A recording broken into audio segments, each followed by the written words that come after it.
people in here, they've been inside from the start. They haven't had to survive. And they just don't get it. They can't. The very thing that makes you different is what makes you special. Now I'm all warm and fuzzy inside.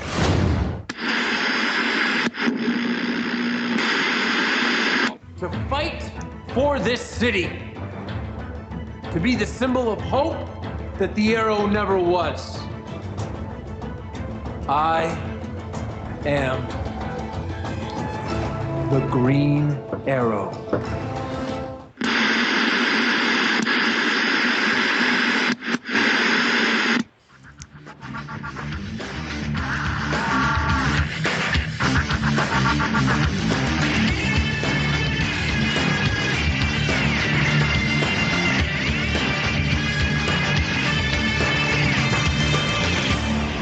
Wow. Okay, that was awesome. You had your Flash action figure up and it matched the cover of that. It was like a diorama. Yeah, that's very good. Yeah. Like on Community when they had to make dioramas every week. Yep. Yeah, very good. Thank you. By the way, welcome to the Phantom Zone, episode 58, everyone. Hi, everybody. Hi, I'm Karen, and I'm here with... I'm Charles. Hello. And it's episode 58 of the Phantom Zone. And it is covering all the comic book shows on TV for the week ending April 30th, 2016. Yes. No, not too bad, but we try and get caught up here. A couple days. Right. We got a slight delay. A little delay.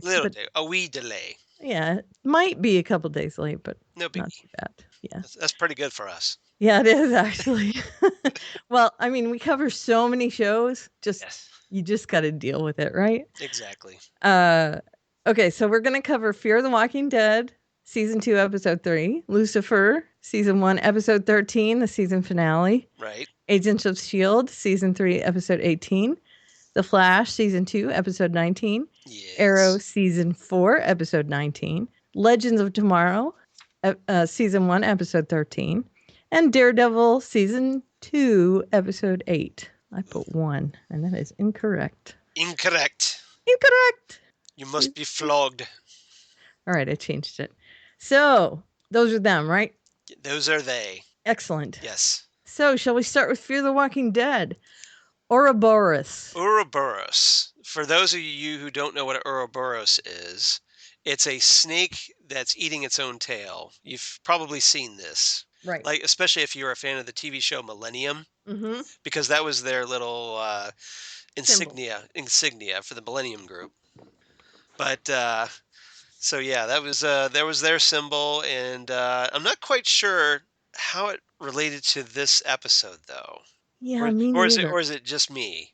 No, I have no idea. Unless they're talking about just that it's kind of this circle where, I don't know, people turn into zombies who kill people who turn into zombies. I have no idea. I wasn't sure of the metaphor exactly here. Yeah, I'm not sure at all what it had to do with the episode. Maybe we'll discover together as we talk about it. Who was responsible for that title? Oh, that's a good question. Yeah, since you asked. Well, this is written by Alan Page. So, Alan, you've got a lot to answer for. Yeah, Shakes Fist. Directed by Stefan Schwartz. Okay, there we go. And it's with an F, not a PH. So that's so I know it's Stefan. Oh, Stefan. Stefan, not Stefan from Saturday Night Live. He spells it with an F. That's what that's the general spelling of Stefan. The common spelling. Okay. So, my story titles are Fight or Flight. Right. See what I did there? I see what you did there. Baja Fresh. Do you have Baja Fresh there? No, but I know of them. Okay. Yeah. I don't. We might have one or two. It's not pretty common. Yeah. Okay. Yeah. They're a chain Mexican restaurant that's kind of like hipstery. Yeah. Exactly. I guess. Yeah, that's a good word for it. And then Killing Him Not So Softly. Killing him not so softly with his song. Right. Something like that. Okay. So, first of all, we have Fight or Flight. Yep. And we did get to see our crash victims. in this. Yeah. Finally. The survivors, and there aren't that many of them, of Flight 462. Correct. So they finally integrate themselves into the actual show from Right. the webisodes. Right. Flight 462. And really who we got was the main character, Alex, and the kid as well, Jake. who is burnt Yeah. and in dire straits. We'll call him And, Two-Faced Jake. Yeah, pretty much Harvey Dent. Pretty much. Let's just call him Harvey Dent. And they ask for some help, and they end up helping the castaways. Yep. As well. It just seems so natural to call them the castaways. I know, doesn't it? Yeah. Yeah. They helped them. 3-hour tour. Uh, A 3-hour tour. And I love the fact that the guy's name is Strand. Right. And also a beach is called Strand. Right. So they actually go ashore on a strand. And he kind of lived up to his namesake because he stranded at poor Alex at the end. Mm-hmm. So, yeah. This show is so symbolic. Yep. Meaning he's willing to cut you loose in a heartbeat. Mm-hmm. Yeah. So Alex and her friend there, they help the castaways on shore to get away from these zombies. And then there's a bit of a kerfuffle on the ship where Strand and Madison have a little bit of a kerfuffle, maybe a higgledy-piggledy. Yeah, exactly. Shenanigans. Yeah. I love that word. Me too. I try to use it as often as possible without overuse. Yep. I call shenanigans. There's a very thin line you have to walk for that. So Madison has to make this concession to him to say, okay, we'll tow them. Concession to Strand.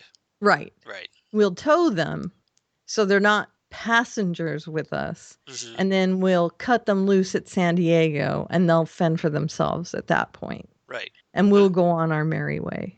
And then, after all is said and done, as soon as everyone else has gone away, he comes out with a hatchet and yeah. There was a little argument. Strand wasn't happy about how it went because he's ready to say, well, sucks to be them. Right. Travis kind of pleads their case. Right. And but Travis is the one who just wants to bring everyone aboard. Madison is in the straddler. Right.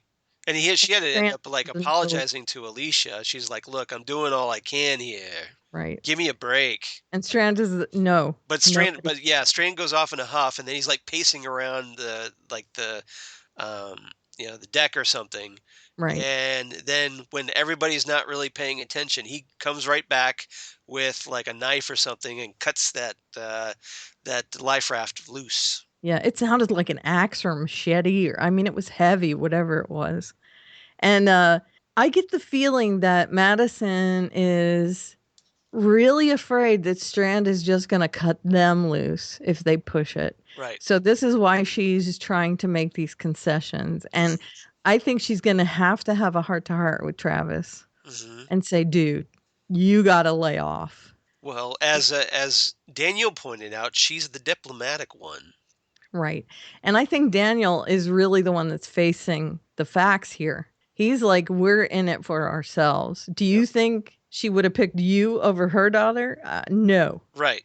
So that's why right now Daniel and Strand are the only ones with their head in the game. And not Chris, but the other one. Nick, who has now figured out how to Nick's getting there. Camouflage himself. Because he's a survivor. Right. Because of he's adaptable. Right. Because of his addictions. He's learning things. Yeah, right. He picks up things in order to, before he was doing it so that he could further his own addiction. Right. But now he's applying those skills, if you can call them this. I guess they're skills. Yeah. Talents, probably more accurate, into new and interesting creative ways. Right. Yeah, and I really do think he's super adaptable, and I think that's what Strand saw in him. I think so too. Is that he has fortitude, And if that means he's got to take the rest of them, then he might put up with them. But if they start to get on his last nerve, he could cut him loose. He's cutting them loose. Yeah. Yeah. He's resourceful. Right. Right. So he likes having Nick around, Mm-hmm. but if he's got to take all the rest of them, I mean, he liked having Travis in this episode because he didn't want to stick his hand down in the machinery. Yeah, and to get clean it out to clean out the pipe. Yeah. Right. And Travis served a purpose. So, he was useful in this episode. And how kind of foreshadowing was in the pilot when he's fixing the sink? Mm-hmm. I'm sure that was done to set this up. I'm sure it was. And there's a hand down in there. Yeah. Gross, right? Yeah. Yeah. Because basically that's what he's doing. He's cleaning out the trap in the sink. Right. But this was disgusting. Yeah. That was just so gross. It's a little chunky. Yeah. And Strand and Daniel they're like two boxers that are dancing around each other in the corners, and they don't want to meet in the middle yet because they're both trying to figure out what each other's strategy is. That's a great analogy, by the way. Yeah, they're just almost on equal footing. They're getting a measure of one another. Mm-hmm. And seeing and kind of observing and learning. Right. Before they're they both strike. Strategists. Yes. At heart. And Daniel is really, really trying to figure out Strand. Yeah, they're in the opening moves of their chess game while everybody else is playing checkers. Right. Oh, that is so good. You like that? They really are. I kind of mixed the metaphor there, but no, it's true. It is true. Yeah, they're both playing. Everybody's going king me, and they're moving their pawns around. Exactly. Yeah. So that's great. I think that's a great analogy because there really are several levels to the people on this boat, and it's crazy. Now, do you think I watched again? Everyone knows this because we keep saying it, but I want to say it every time because some people might just be joining us now. But we watched Talking Dead as well. Yes. And they mentioned, is Alex coming back or not? Because she was cut loose. I hope so. I hope so as well. And for one thing, it gets an Asian on that show. Yeah. So there you go. So that would be nice. A little more diverse. Especially if they kill off Glenn, that would be kind of nice on main Walking Dead. There's only like 2 Americans on the show. Yeah. Because she's not American. She's also from New Zealand. Oh, you mean the actors? The actress. Okay. Right. I wasn't sure where you're going. I was like, wait a minute. No, I thought everybody's American, I thought. Actors. Yeah. Are okay. American. The actress. Yeah, she's from New Zealand. Right. I think it's weird they keep hiring like New Zealanders and Australians. Brits. Yeah. No, it doesn't matter to me. I think Chris is the guy who plays Chris is American. Yes, because he was on Talking Dead. And he was just straight up American. Yep. He and it was Chris. I think Alicia's a Brit. Mm-hmm. And Madison is American. Yeah, Madison's American. Mm-hmm. Nick is a Brit. Mercedes Mason, who plays Daniel's daughter. Yeah, Ophelia. Is American as well. Okay, so there's like a few. Right. And Ruben Blades. It's just overwhelming. Yeah. The number of times you hear an interview with someone from The Walking Dead or Fear the Walking Dead, and they have this, an accent comes out of their mouth, and you're like, whoa. Well, we first kind of got the culture shock from Andrew Lincoln, who plays Rick on The Walking Dead. Well, I wasn't shocked because I had seen him in other stuff, if you hadn't. Because I remember when the first time he was on Talking Dead. Right, and everyone was like, Twitter lit up.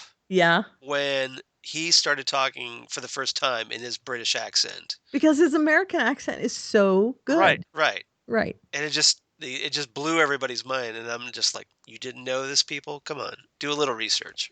Right. Well, he's in Love Actually, which is a hugely popular movie, and it's not a small role. And he has a British accent through the I came this close to finally watching that movie.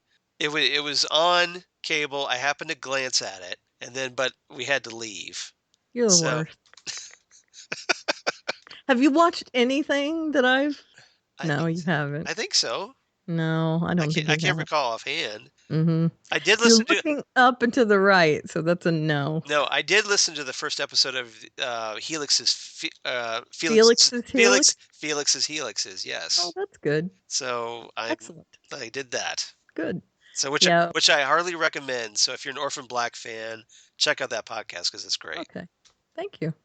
Although Yeah. your co-host sounds like he smokes like 20 Marlboros a day, Steve, he's very Texan.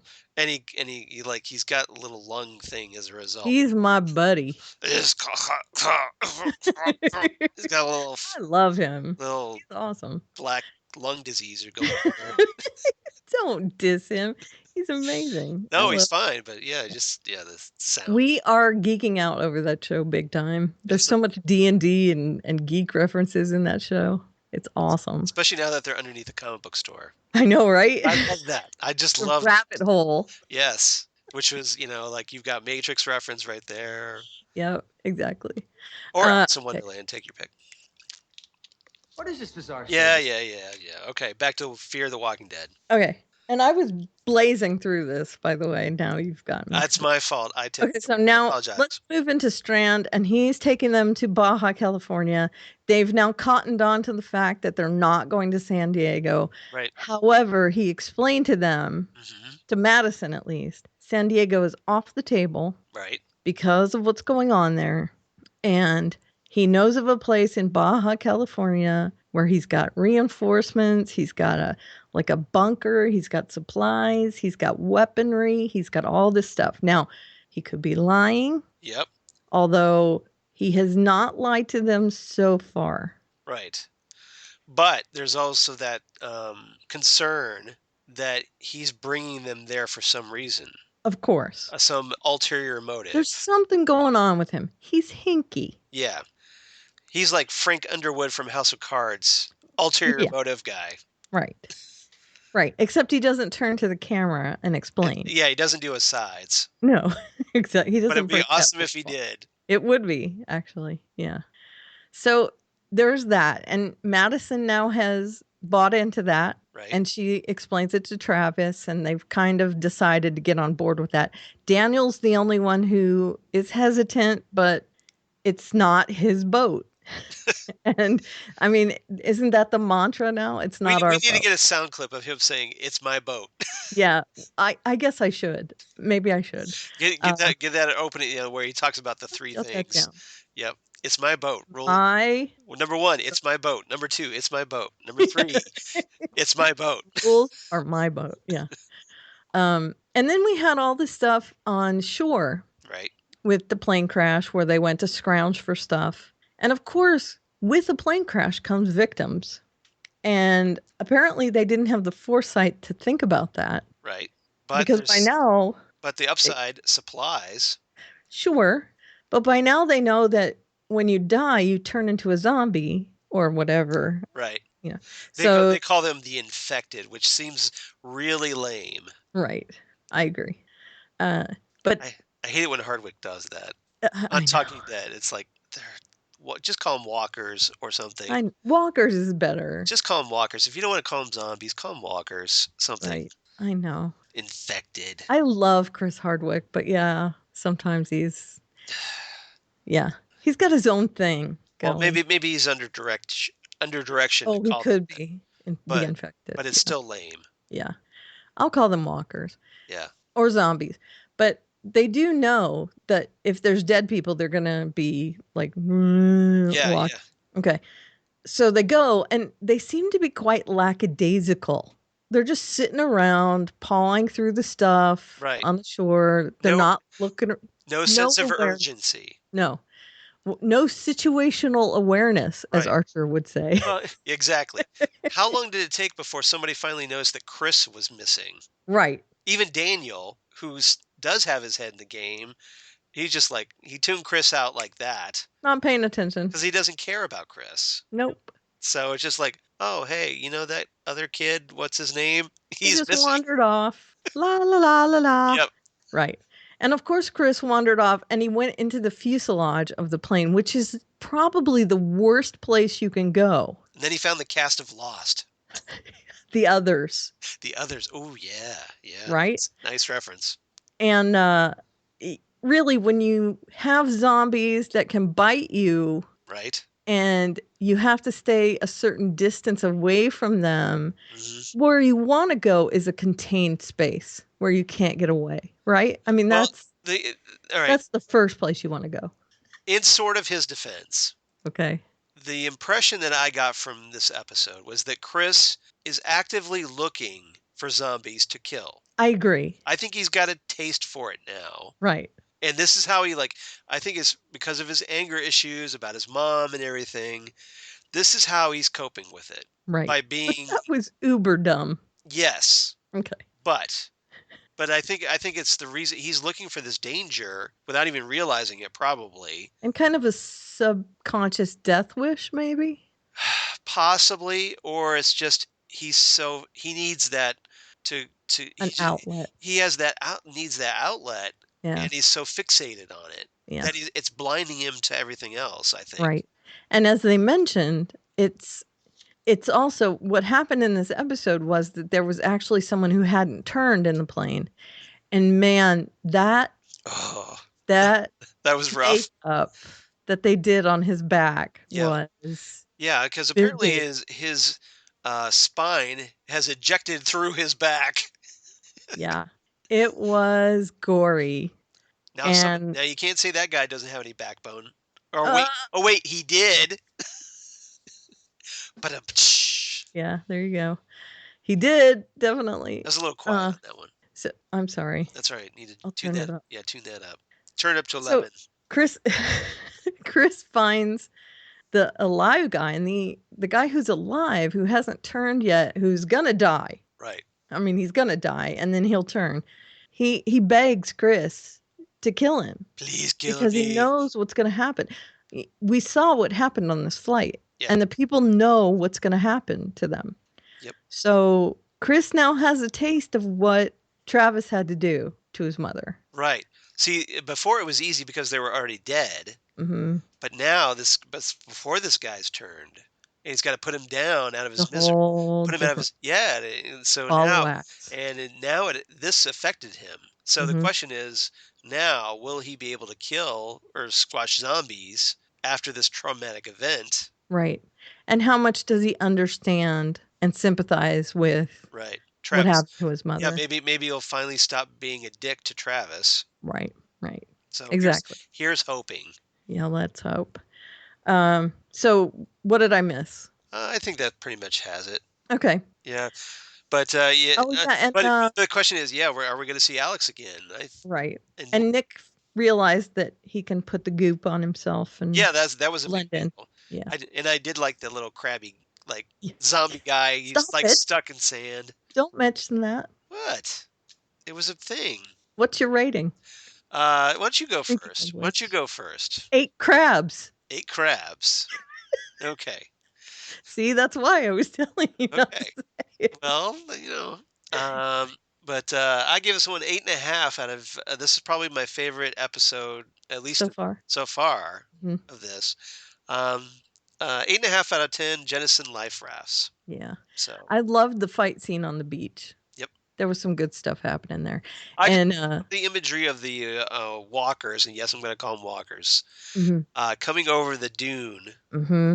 And it was good. Yeah, that was because it's like beach zombies, beach blanket zombies. Right. Here's a net funicello and fight the Avalon. Captain Ron and the Shrimp Shack Shooters. And I have to say, Daniel kicked some serious ass there. Yes. Some ninja moves going on with him. So he's got some skills. He does. Okay, so next is Lucifer, the season finale, Take Me Back to Hell. Yep. And who was responsible for this episode? Written by Joe Henderson, directed by Nathan Hope. Awesome. Yep. And I like that they kept continuity in this. I just want to mention that right up front. Right. There were a lot of story themes that they kept all the way through the season. Yeah, they had to tie this up, and I think they tied it up pretty well. I think so too. Okay, so I have Malcolm in the middle and all over the place, really. Yep. And you might sense a theme with my story titles here. Okay. Family Matters Right. and Wings. What, Cheers didn't want to be part of No, no Cheers. that? What would Cheers No do? Different Strokes. Different Strokes. Different strokes to rule the world. What would that do? I don't know. Those all actually went with the episode. What you talk about, Karen? Okay, so Malcolm in the Middle. That was the main story. Malcolm just was all over the place in this episode. 'Cause damn. Because damn. Yeah. Yeah. So he All right. was Yeah. doing this killing in tribute to Lucifer. Yeah, that's what we find out is that, yeah, he apparently thinks that this would please Lucifer. Although I'm not sure how framing Lucifer pleases Lucifer. No. But in his head, I think he thought it would please him, and then when it didn't, yeah. he decided to frame him. Oh, I see what you're saying. Because remember last week, Lucifer was unpleased. That's right. And he kind And then of got up in his grill. Right. Yeah. And then maybe that's when he decided. Right. No, thank you. But unfortunately for Malcolm, once he like went after Trixie and kidnapped her, that's just like, dude, that's all she wrote. You're done. Right. You're done, out. son. Yeah. Yeah, because Trixie is, I mean, that's that unifying thing that no one is going to argue with. That's the going too far. Mm-hmm. Yeah. Yeah. Yeah. Even Lucifer is just, I think Lucifer cares a little bit about Trixie. Probably won't acknowledge a it. lot. So, I think he cares about her a lot, to be honest. Especially since he's corrupting her, which is great. Right, I love it. So yeah, that's just... I just get that scene with the chocolate all over her face. I knew as soon as he kidnapped her, I was like, that's it. You're done. You're done. Yeah. So yeah, there's a lot of Kevin Rankin, who plays Malcolm, running around in warehouses. With his porn stash. In the shadows, yep.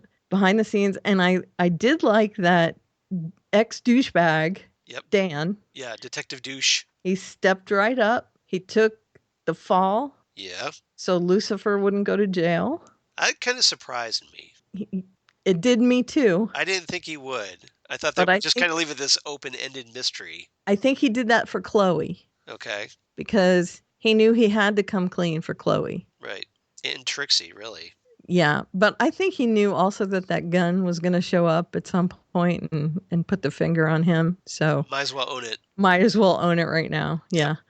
So and then there's that whole thing also that ties up why we mentioned the daggers. Right. In the episode a couple weeks ago.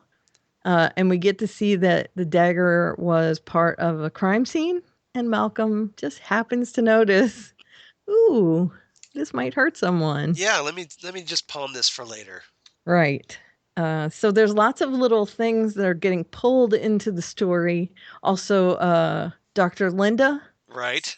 Amenadiel and Lucifer together. She finally gets she finally gets hip to the fact that Amenadiel's been playing her. Mm-hmm. And that he and Lucifer are brothers. Right. Which is a shock. Yeah, because she's just like, really? Really? No. Yeah. Not quite seeing it, but... I'm guessing that she is going to put 2 and 2 together before Chloe does. Probably. I think so. Because that way she can help treat Lucifer better. Mm-hmm. And she's in on the secret. Right. Yeah.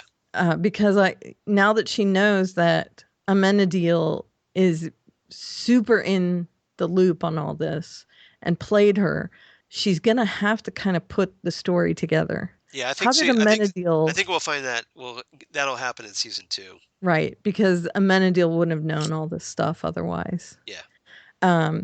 So there's that scene there, and I like that they put Dr. Linda in this episode, even as brief as it was. Well, it gave her that little plot thread some closure. Mm-hmm, which was exactly. great, which was good.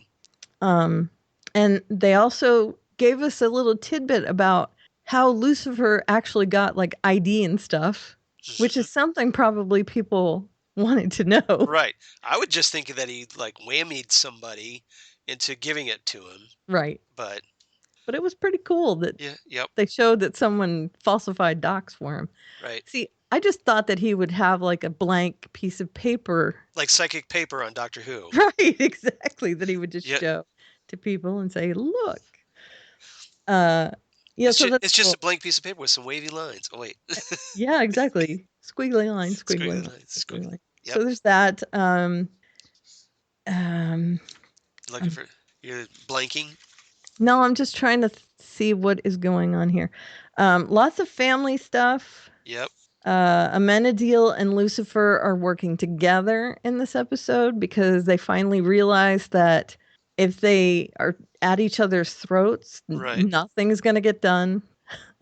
They figure out that They kind of come to terms pretty quickly, especially after throwing down in the previous episode, Right. don't they? Right. They're just like, okay, we got to stop Malcolm. Okay, let's just Right. Malcolm and is then it turns into this weird buddy cop movie. right.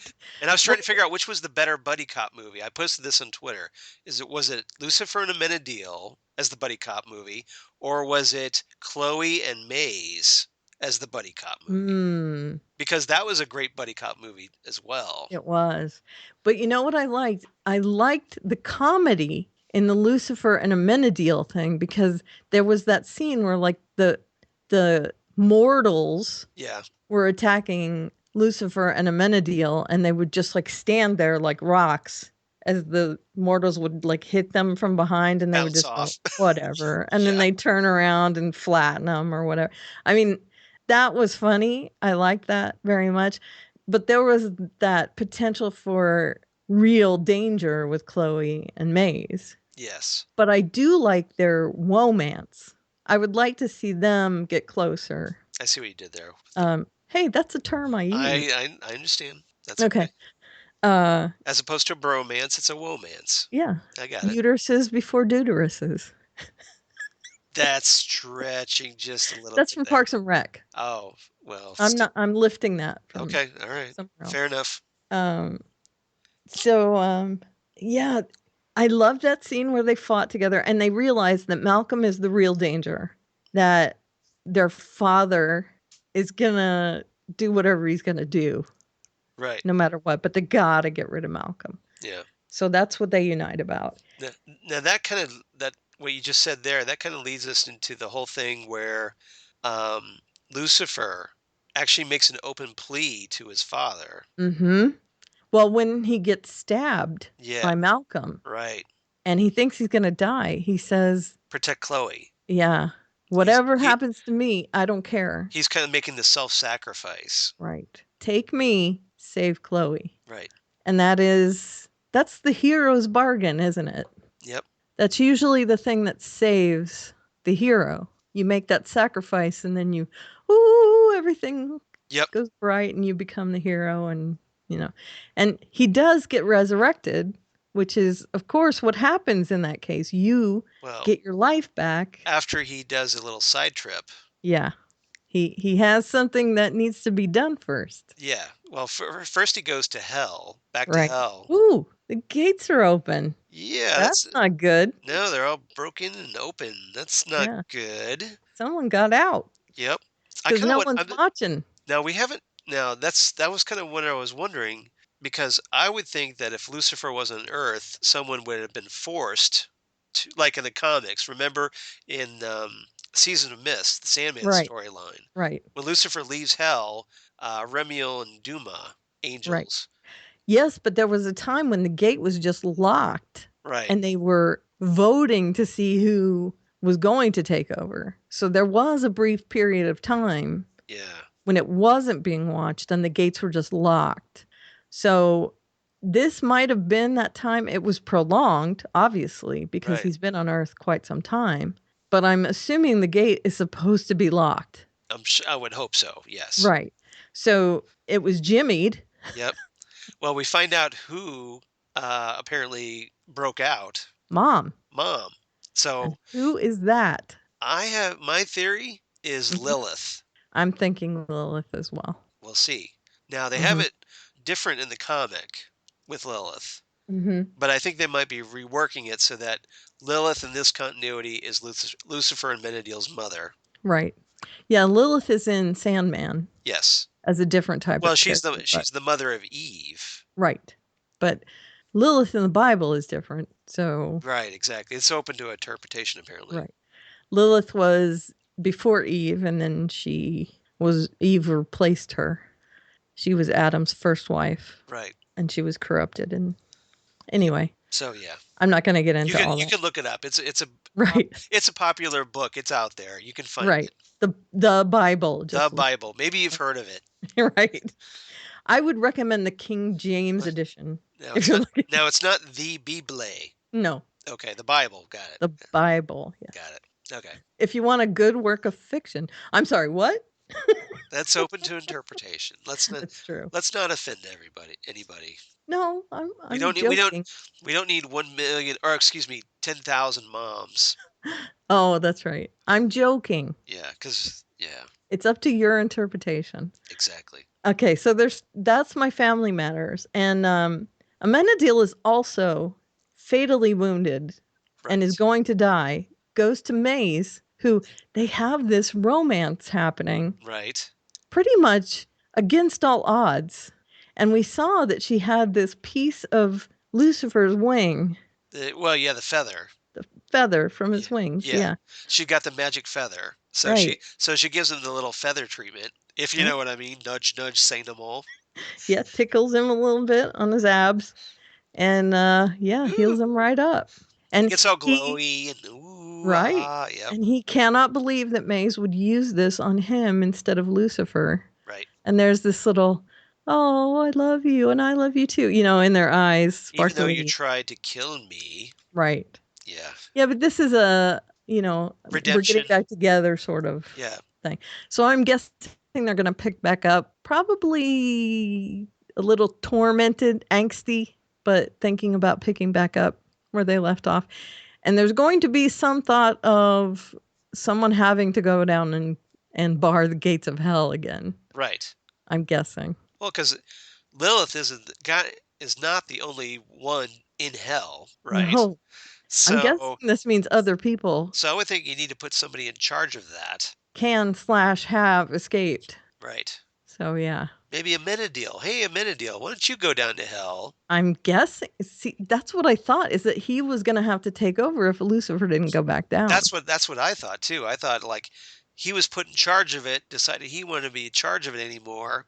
And so he wanted Lucifer to come back so he could, go back to heaven or something. Right. So, because in Sandman, Season of Mist, it was angels. Right. That had to go and take over. So, yeah. All right. What am I missing? Anything? I think and Malcolm's dead. Yep.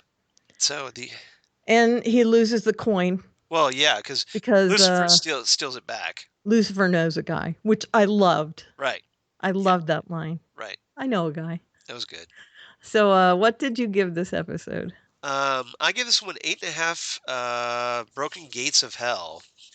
I gave it 8 unlit cigarettes because I love that they pulled that back in from before when he's on the roof of the Roslyn Hotel and he's trying to light that cigarette and he can't get it lit, just like back, 4 or 5 episodes ago? Right. Where the priest doesn't light the cigarette and he can't light his cigarette anymore. I loved that. It was a callback, yeah. Mm-hmm.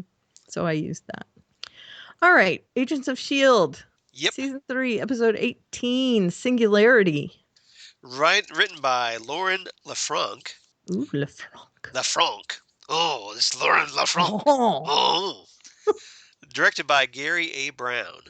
All right. Well, that's not quite as exciting. Yeah, interesting. No, Brown. Gary Brown. What can Brown do for you? All right, so I have nice. The A story, Daisy Chained. Right. B story, Holden Out for a Hero, played by John Hannah. Right. C story, Hot and Nerdy. And bonus, Killer Clones. Got it. For a little multiplier that. Now that Hot and Nerdy sounds like a Weird Al song. Yeah. It is a Weird Al song. I know. Well, it's white nerdy, but yeah. Yeah, close. A hot and nerdy. That's what I'm referring to. Got it. We have a slight technical malfunction. Please stand by. I wish I had that. It did it again. Hold on. Hold music. My husband got a new thing for it. He just hasn't replaced it yet. Okay, got it. My chair keeps collapsing. Yeah, we need Karen to get a new chair. No, he got a new hydraulic-y thing. Oh, he for did? it. Yes. Okay, like a support thing. Yeah, this one's plastic. He got a metal one. Oh, okay, that's better. It should work. Yeah, All right. hopefully. Anyway, Hopefully, but it just got to thanks, be. It needs Rob. to be adjusted, Thanks, Rob, for editing this. or not. Or not. It doesn't matter. Yep. If you didn't edit it, Rob, thank you, listeners, for hanging in there. Yeah. While I adjusted my chair so I'm not sitting on the floor. All right. As hilarious as that would have been. Right. On my end, because I would have seen her go down and go like. I did. Didn't you see it? Well, I saw a little bit. It was a little bit. It was very slight. Okay. Okay. Yeah, it's not fun. I hate it. I feel like I'm sitting on the ground. Okay, so Daisy Chain. Yep. I'm so mad at Daisy.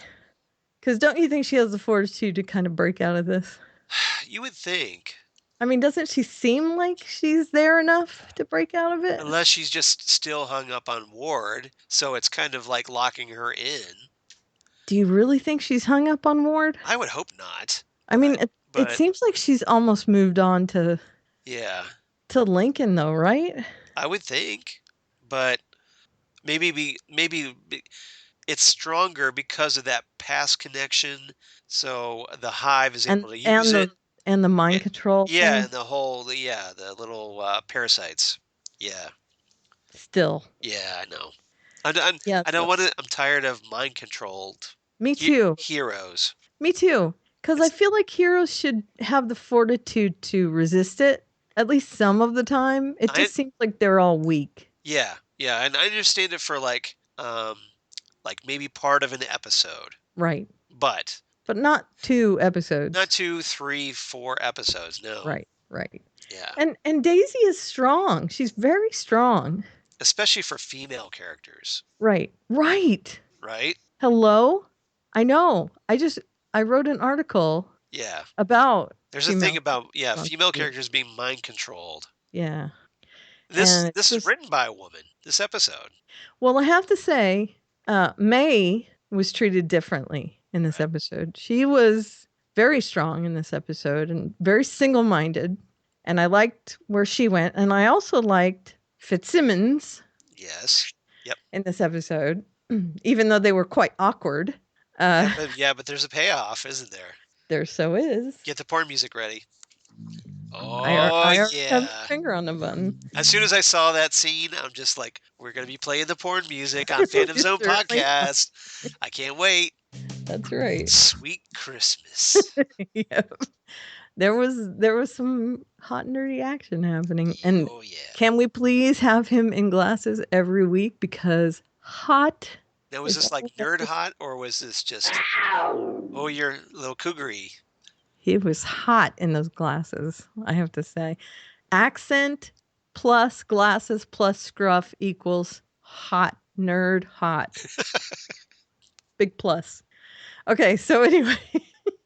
And you kind of have to be decent looking on top of it, but that tends to help. Sure, but the other stuff. If you look like Professor Frink on The Simpsons, probably not so much. Probably not so much. Yeah. So I'm perturbed at Daisy, but the other female characters are kind of working for me. So I'll deal with it. She is just. I don't know. I feel like she's acting like herself, but not being able to break out of this hold that Hive has on her. And so I think that's what's frustrating me, that she's acting like herself but not breaking out of it. I guess. You expect more from Daisy. Right. Yeah. And she's saying things. I mean, the fact that Ward is calling her Sky. Yeah. And she corrects him to Daisy and she explains it like she would now. Yeah. Like in her uncontrolled state. I want to say they did kind of something similar to this on Angel, where they had like a gun under someone's mind control or something, and he was all very matter of fact. Right. But he was still under somebody's control. It's disconcerting, though, right? Yeah. It just doesn't seem right. Well, yeah. At least to me. It just seems like they've turned evil as opposed to being controlled. Right. So it doesn't. That's what it comes off for me anyway. Yeah, does to me too. Okay. So the sooner we can get her out of that, the better, is what I say. Please. Right. And then we have Fitz and Simmons going to visit Holden. Yep. And You're holding out for a hero. That's right, holding out for a hero, played by John for Hannah. a hero.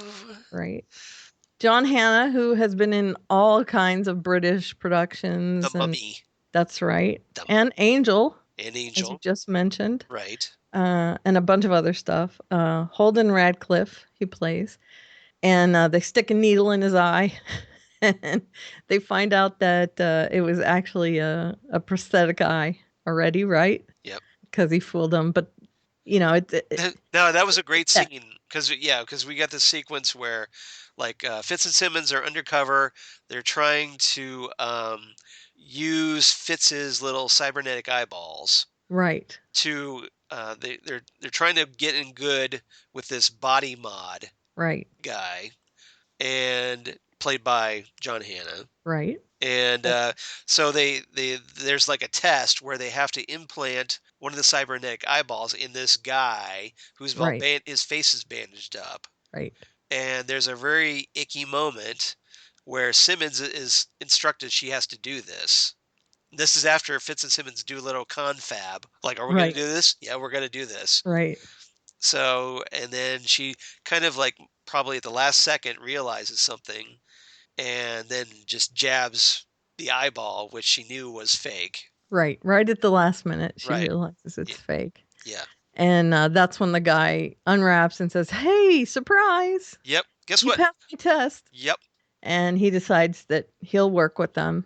Right. On this cybernetic technology. And he says he doesn't want to work with Hydra, and isn't Hydra the same as S.H.I.E.L.D.? Yeah. He kind of gives him a little holier than thou. Yeah, he's kind of giving the like, dude, you're S.H.I.E.L.D. Same. Weren't you? Doesn't that mean Hydra because Hydra really was S.H.I.E.L.D. Blah blah blah. Right. Yeah. And of course they deny it. So he kind of trolls him a little bit. Yeah, he trolls him a lot. A lot. Yeah. Okay. Fine. Which I dig, but you know. And let me see what else. Then we get Alicia, who appears back on the show. Yeah, the duplicating Alicia. Well, she needs a cool name. Yeah, she's just Alicia, though, right? She's just Alicia Whitley or whatever. Whitley, yeah. Yeah. But she shows up on the. Well, I don't know that she needs a cool name. If her name was Kate, you could call her Duplicate. That's a character from Invincible, by the way. I didn't come up with that name, but still, something. Yeah. Well, Triplicate Girl was already taken. Okay, Duplicate is actually kind of funny. Yeah. It's kind of funny. Yeah. Yeah, that's kind of cool. So she shows up, and then also James. Right. Who is who? Hellfire, another one of the Secret Warriors, which I kind of knew when he was first introduced, although he didn't have his powers yet. I recognized the name, and I'm like, well, he's kind of a douche like Hellfire was in the Secret Warriors comics. So we'll see what happens. Yeah.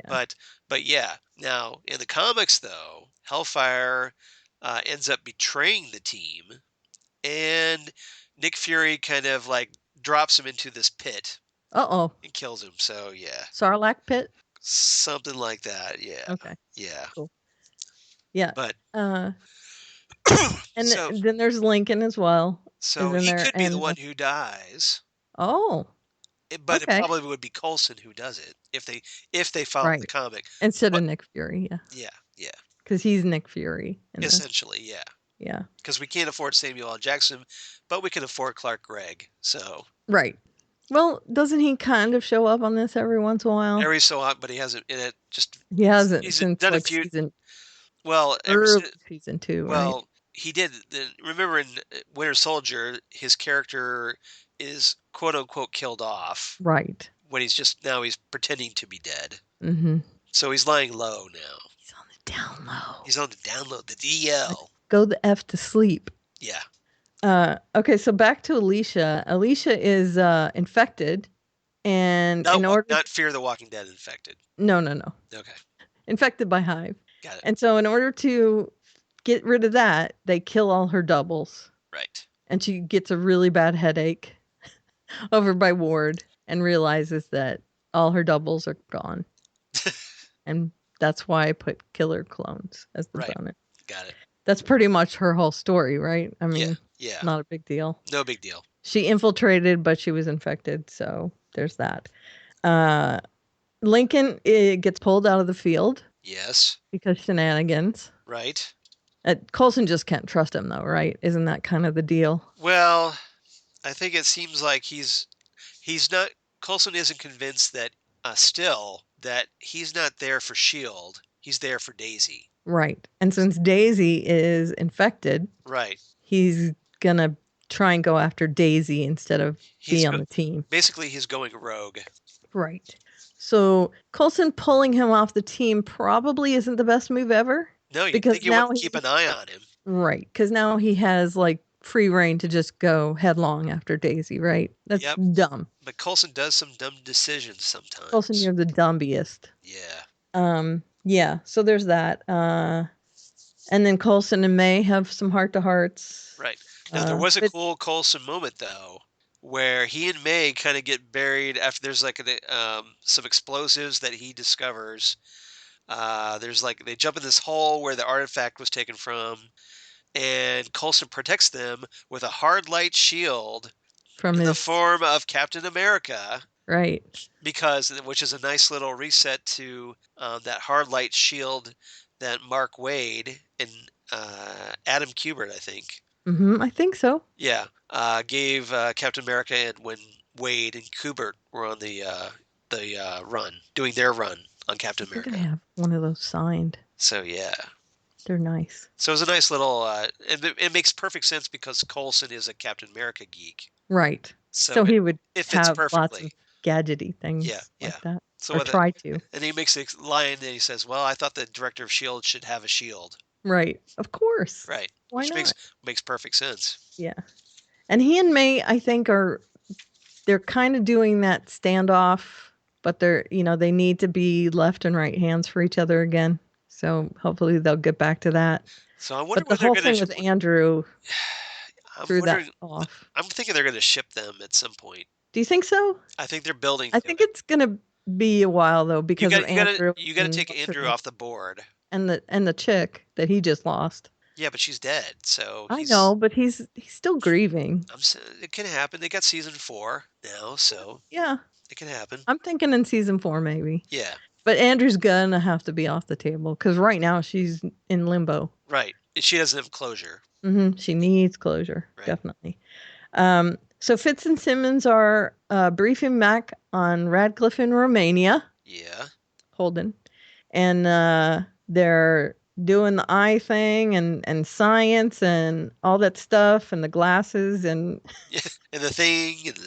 Right. And Simmons, I love Simmons gets to shoot the hive several times. I know, right? Which is cool. And there's lots of anger issues happening here because they do run into the danger there. And danger zone. Right. And Simmons gets like super mad and says, "No, Will is dead." And stabbity stab. Well, because Hive is like laying the whole like I've got Will's memory, so therefore I'm Will. Oh no, Will is dead. Yeah. And then ouch. Yeah, and that's what pisses her off. Right. And she knows that she's not killing him, but she is taking out some aggression. Right. There. So yeah. Meanwhile. Come on. Meanwhile, back at the Hall of Justice. Meanwhile, there is a lot of this happening. Oh yeah. Between the two of them. Sweet Christmas. Yeah, because they can't keep their hands off of each other. Because they keep having these conversations. Yeah, it was kind of more of the like, well, I don't know, should we? And then I think Simmons is the one who goes for it. Lays one on Fitz, and then it just quickly closer dropping like ripping the clothes off. Yep, laying down, getting vertical. So it's like we're doing this instead of talking about it, we're doing it. Yep. So yeah, he was very fumbly in the beginning of the episode talking about it. Now, he was like, so we do the thing and the one and the thing and the thing and the what and the, what we did last time and the thing. He's just being adorkable. Yeah, very much so. So now he's just she was just like, okay, fine, whatever, grab. Yep. You know, that was her thing. So I think she's going to be the alpha in that relationship, definitely. I think so too. Yeah. But he's adorable. I really love it. So they are He's a puppy, officially Fitzsimmons now, right? So which I dig a lot. shippers rejoice. Finally. So I love that. So now now they'll kill off Fitz because it's a Whedon show. no, It can happen. He's done this before. because Remember? No, remember Whedon got Wesley and what's her name together finally? Fred, no. and then killed Fred. Yes, but no. I'm not saying I want it to happen. No. Fitz and Simmons for seriously ever. They've been yanking our chain over and over. Forever. It's Forever. the shoe could drop. Be ready for it. Okay. Fitz and Simmons forever, I'm saying. Be prepared. I'm making very awkward hand gestures because I'm only using one hand. The other hand is on my mouse. On my mouth? Mouse. Got it. Okay, and then there's some other stuff. Nothing. We end with like Hive saying that he bought a whole town. Right. To recreate this original Kree experiment. Where is that? Is that in South Dakota? Somewhere. I don't know where. Yeah, I don't remember where. I don't remember either, but there's something in South Dakota. Anyway, yeah, he bought a whole town for them to use. And I'm guessing it's like that place where all the Inhumans were, only it's going to be like a Hive town instead. So it's going to be their haven. Welcome to Hive Town. Yeah. Okay, so what do you give this episode? I give this one another 8.5 because we kind of jumped around a little bit. Mm-hmm. Cybernetic eyeballs, because obviously eyeballs and science. Because science. Right. I give it 8 awkward conversations because nice. I really love their conversations in this. A little less conversation, a little more action on. No, I love it. Yeah. And I have to say, having this episode and Orphan Black in 1 week. Yeah. With all the eye injections and the clone stuff and all. Yeah, it was kind of weird. Although on the gore weird factor, Orphan Black wins hands down with Matt Ferber's decomposing head. Well, there was that, and then also a little thing in Sarah's cheek. The worm, yes. Yeah, the worm, yeah. The cyber worm, yes, very gross. So here we go back to Orphan Black again. I'm done. Okay. On to The Flash. The Flash. Season 2, episode 19, Back to Normal. Right. Written by Brooke Roberts and Catherine Walchak. Directed by John F. Showalter. All right. I hope you like my titles. Sure. I kind of like these. Yep. My A story is That's Some Bad Rap, Harry. As opposed to Bad Hat Harry. Right. Which is Bryan Singer's production company. Right. I got it. Okay. So many speedsters, so little speed. Right. Because we had 3, 4 in this episode, or 5, depending on who's in the mask, and only 1 with speed. Right. Me and my shad ho. That's nice. I like that one. Thank you very much. That's that's my favorite. Okay. I kind of like that sub-bad rap, Harry. Yeah, it's okay. Man. Me and my shad ho. You like that one? Yeah, okay. It really hits you. That's a good one. Okay, good. All right. Good. All right, so That's Some Bad Rap, Harry is where poor boy thinks that Harry is our Harry, who made him into this horrible strength person who has aged him. Yes. And this is not the case. Yeah, so the bad guy of the week is the Griffin, who is this really obscure character created by Danny Bilson and Paul DeMeo, who, oddly enough, were the original producers on the Flash TV show that John Wesley shipped. The original one? Yes. Very cool. Yeah, and because what happens is, like about 10, 15 years ago, DC Comics briefly made Bart Allen, Barry Allen's grandson, who was Impulse. They aged him up a little bit, made him the 4th Flash after Wally West for like all of a week, and then they killed him off. Mm-hmm.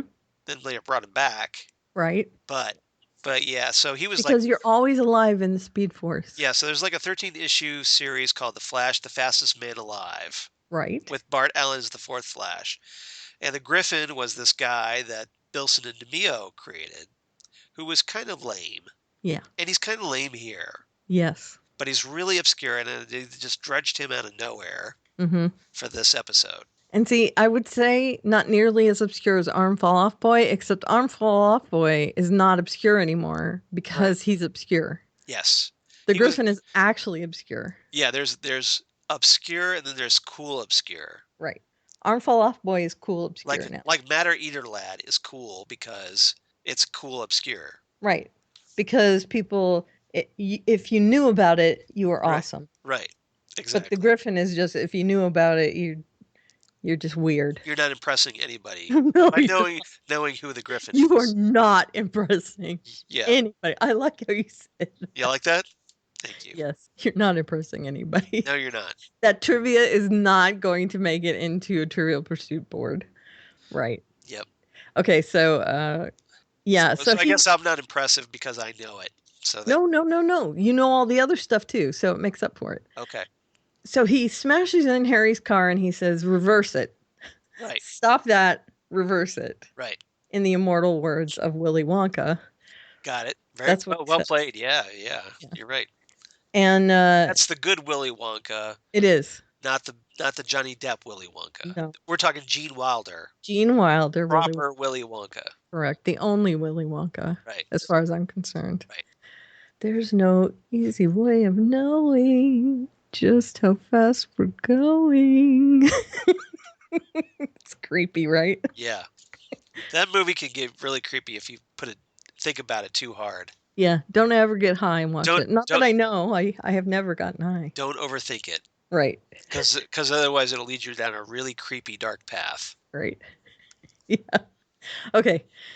So he stops the car. He kidnaps Harry. He tells him he's got to work on a way to reverse this lightning thing that he did. And it's really, the original Harry who did it. And so our Harry is like doing stuff that is just nonsense. Why don't you do what I do and call him Dirty Harry? Because the bad Harry, Dirty Harry. There you go. Dirty Harry. And we have Clean Harry, who's this Harry. Well, he's also kind of dirty. He is kind of. See. So what? There's Reverse / Harry, and then there's Dirty Harry. Okay, I'll just say this Harry. Or Eobard. You could just go Eobard. Eobard and Harry. And Harry. Yeah. Okay. That's easier. Okay, so Harry is futzing around to make it look like he's doing something, but he's actually not because he has absolutely no idea how to reverse this. Right. And he cops to it. Well, no, Griffin calls him on it. He's like, right. Once Griffin calls him on it. I've actually been paying attention. I know you're just jerking around. You're doing nothing. Yeah. Right. And he admits it. Yeah, I have no idea how to. I can't reverse it. I'm sorry. I kind of love that moment. Yeah, me too. And of course, Griffin is enraged. Right. Griffin smash. Yeah, he's like, I don't want to die because you're just jerking me around, pal. Right. And they come up with some ways to defeat him, which is to use dwarf star matter. Alloy, yeah. Right. Yeah. Which is from the Atom suit. Exactly. In order to make like a little bullseye. So apparently they only had enough to cover Barry's chest. Right. And just for one punch. Right. Even though it takes 2 punches.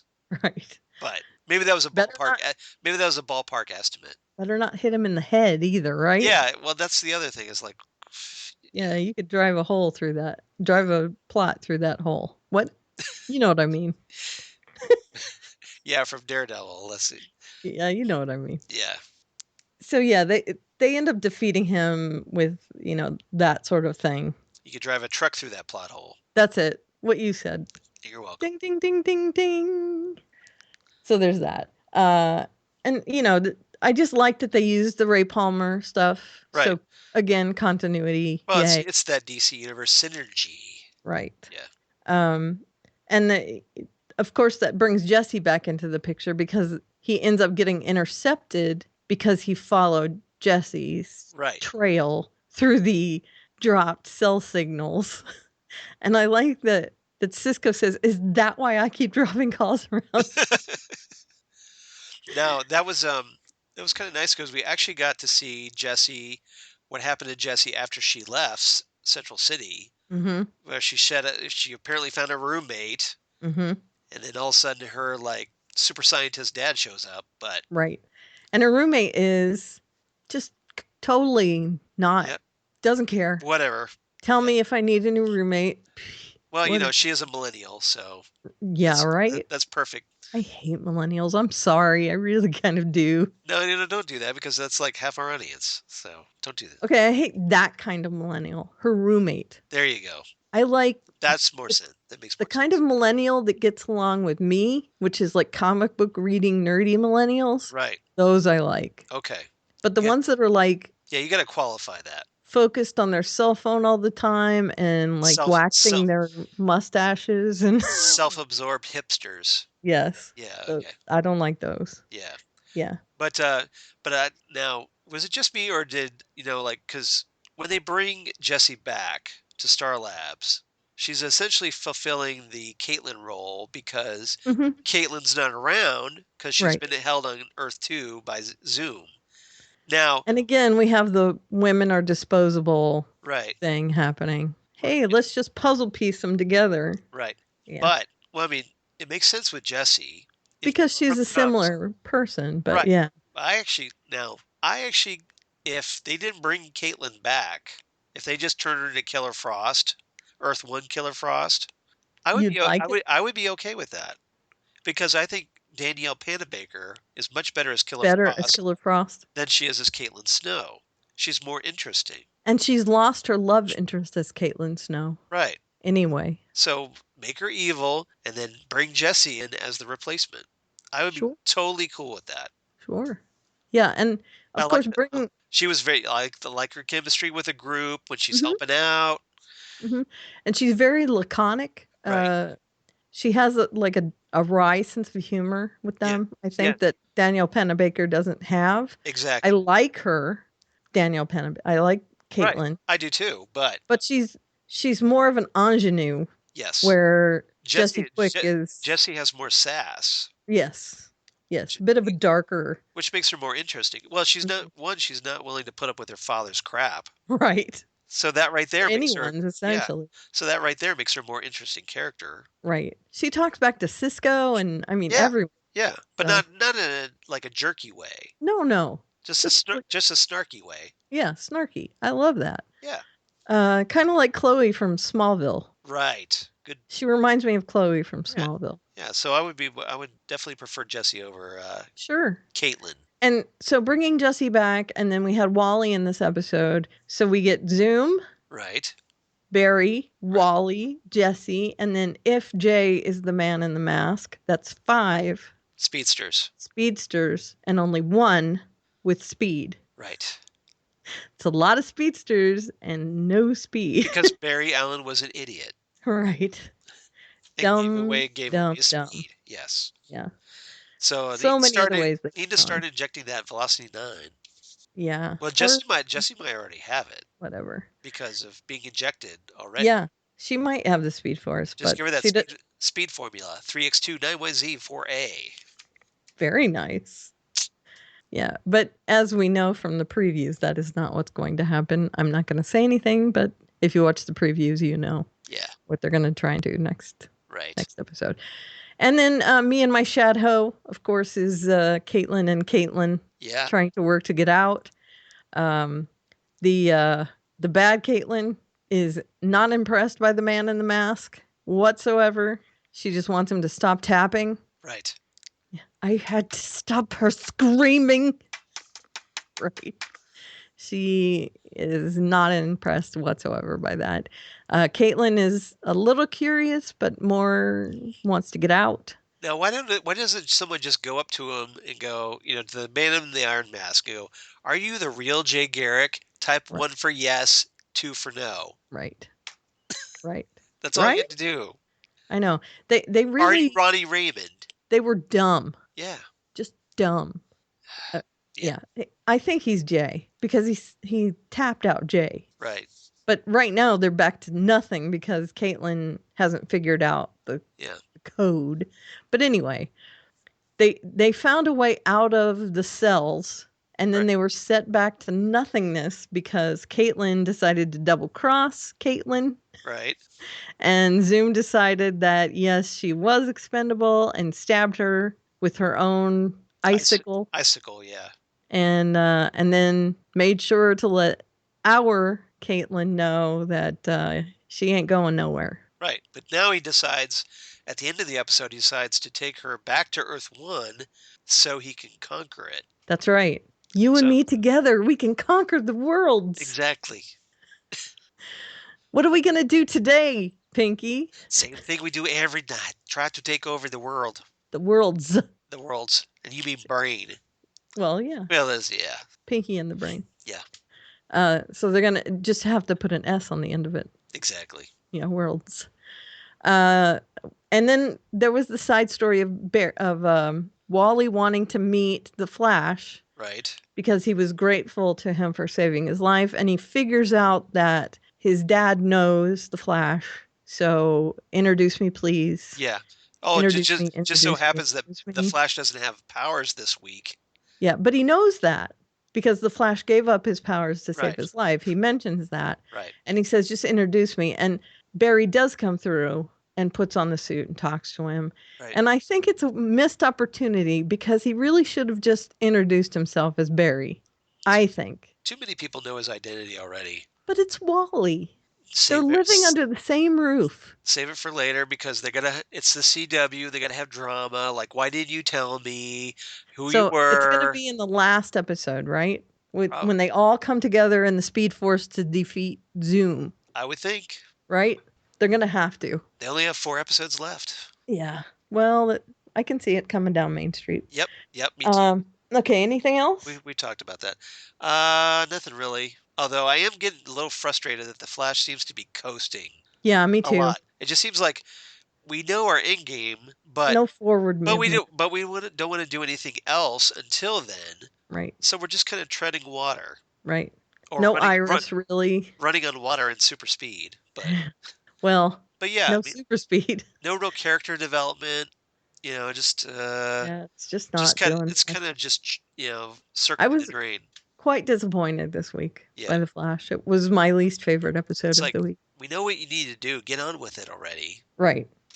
And I'll talk about it after I give us another big threat to tide us over until the finale. Right. Do a Freak of the Week that's a little more intriguing than Griffin. Yeah. You got plenty of rogues. Use them. Terrible.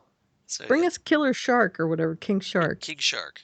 Yeah. Okay, so what's your grade? I only liked 8 out of this one. 8 hurled bumper cars. I was much harsher.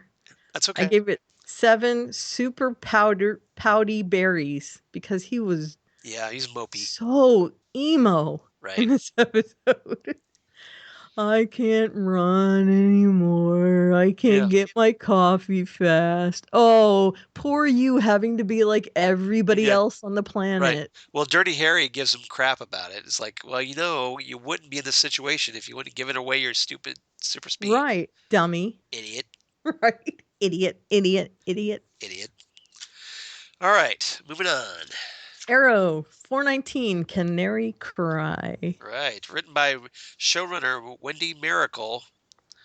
Like, as in a miracle it would take to get the season back on track.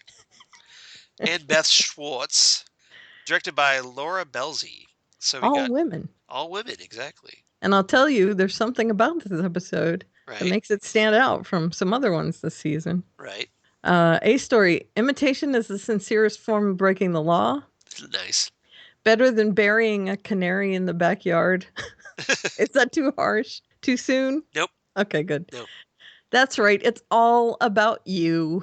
Right. Bonus Tommy's boy. Right.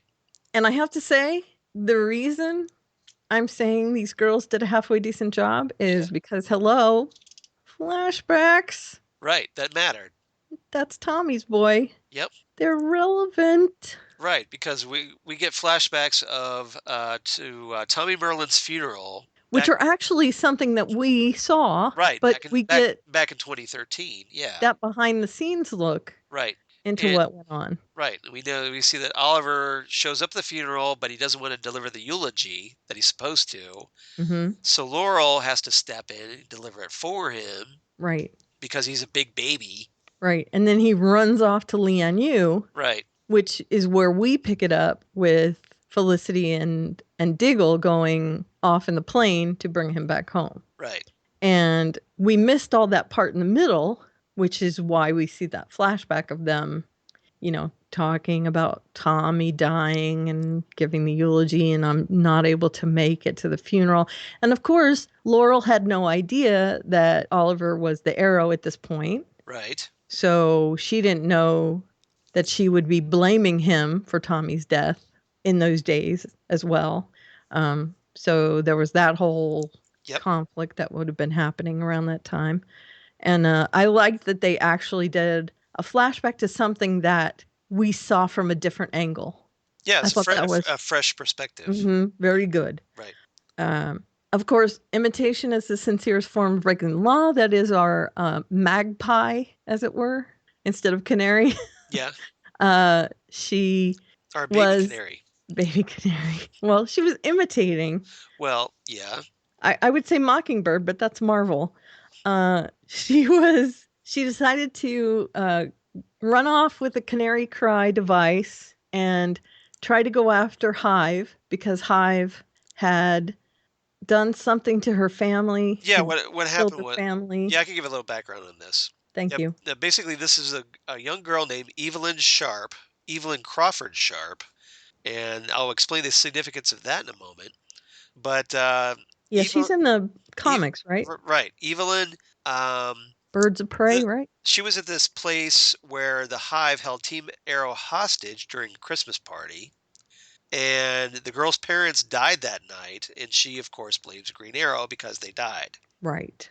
Now, Evelyn is based loosely off a pretty recent DC character that was created for the New 52 named Starling, who debuted in the Birds of Prey comic, the New 52 Birds of Prey comic, where she's kind of a badass.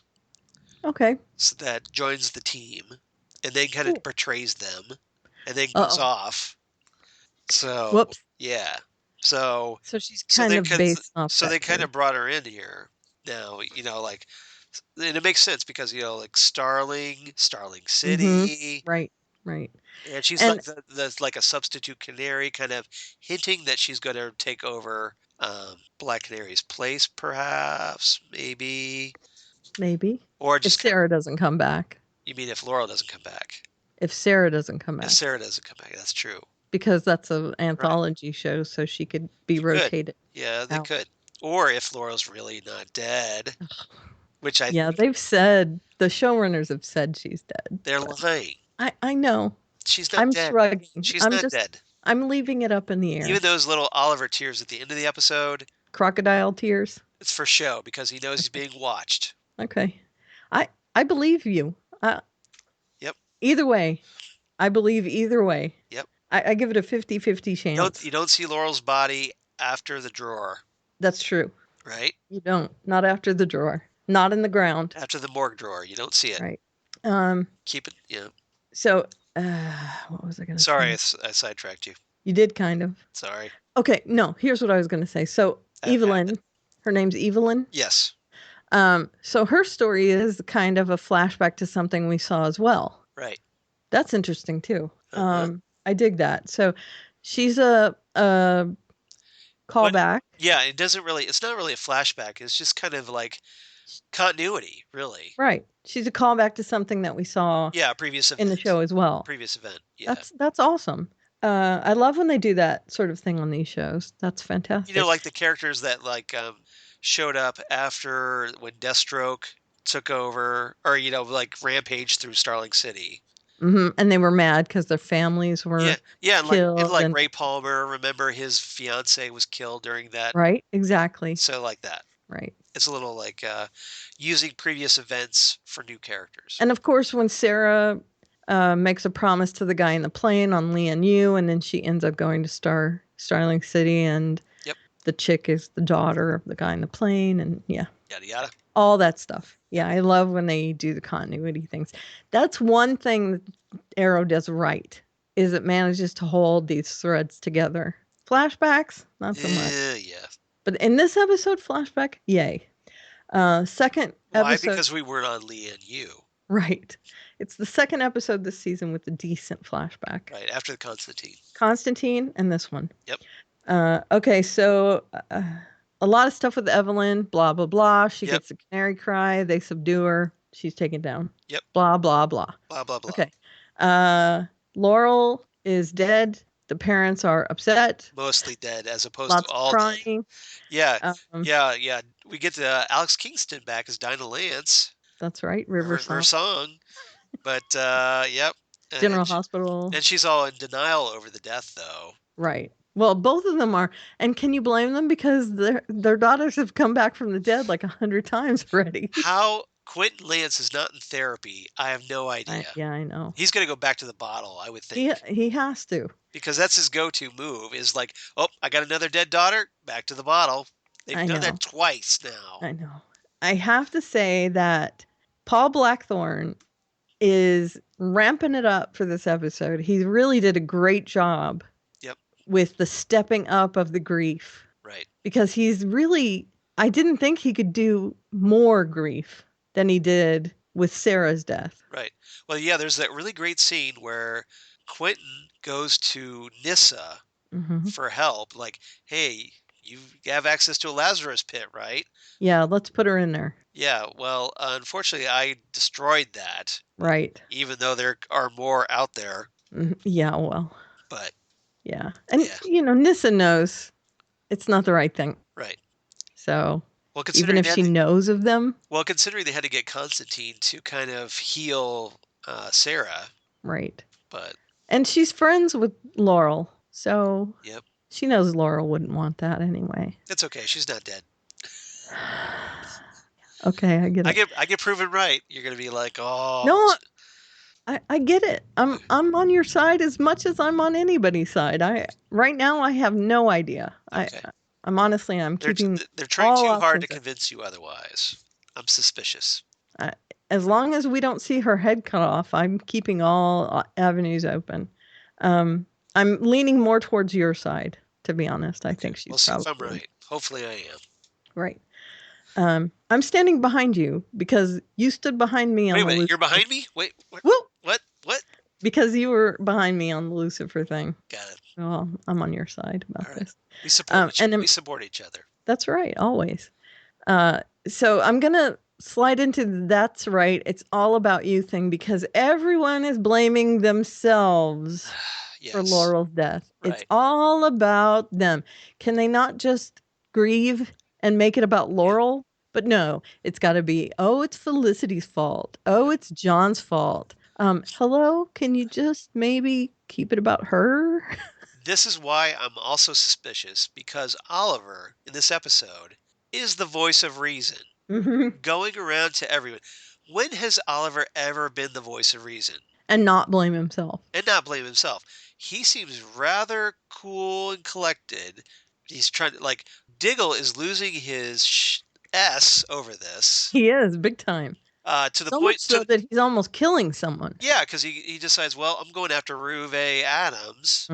And because of that, ends up making them all fugitives. Right. So well done there, Diggle. Yeah. Dummy. Idiot. His helmet's much better now, though. But Oliver his head doesn't look like a BB anymore. Did they get a new helmet? I didn't know. Yeah, it's a little different now. Okay, I'll have to take a look. It looks more like It still looked like Dignito helmet. Yeah, it does. Dignito. He's Dignito. It looks more like Juggernaut, where it's flanged out a little bit. Kind of flappy at the bottom. Mm-hmm. Yeah. Okay. So it doesn't look round anymore. Right. A big BB at the top. But Oliver. And then of course Felicity just self-flagellating herself. Exactly. With Felicity, Felicity's always about Felicity. I wasn't there. I could have stopped and it. Of course, she's crying. I know, always. Again. Always with the crying. And that just irritated me. That was the worst part of the whole episode for me. Was it's all about me. everything. It's my fault. I could have saved the day. Right. No, you couldn't have. Please go away. Shush. Stop talking. Zip it. Right. Zip it. Funeral time. Zip it. Zip it. Zip it. Zip it. Zip it. Exactly. And then, of course, the Tommy flashbacks, which I loved. Right. I really loved that missing time, filling in. It was time that I enjoyed watching. Right. And it fit right in that little slot of time that we missed. Yep. It's fantastic. So right before the show went to hell. Correct. Between seasons 2 and 3. Mm-hmm. Yep. Not that I'm saying which, anything. not coincidentally, is when Wendy Miracle became shown. Oh, what? No coincidence there.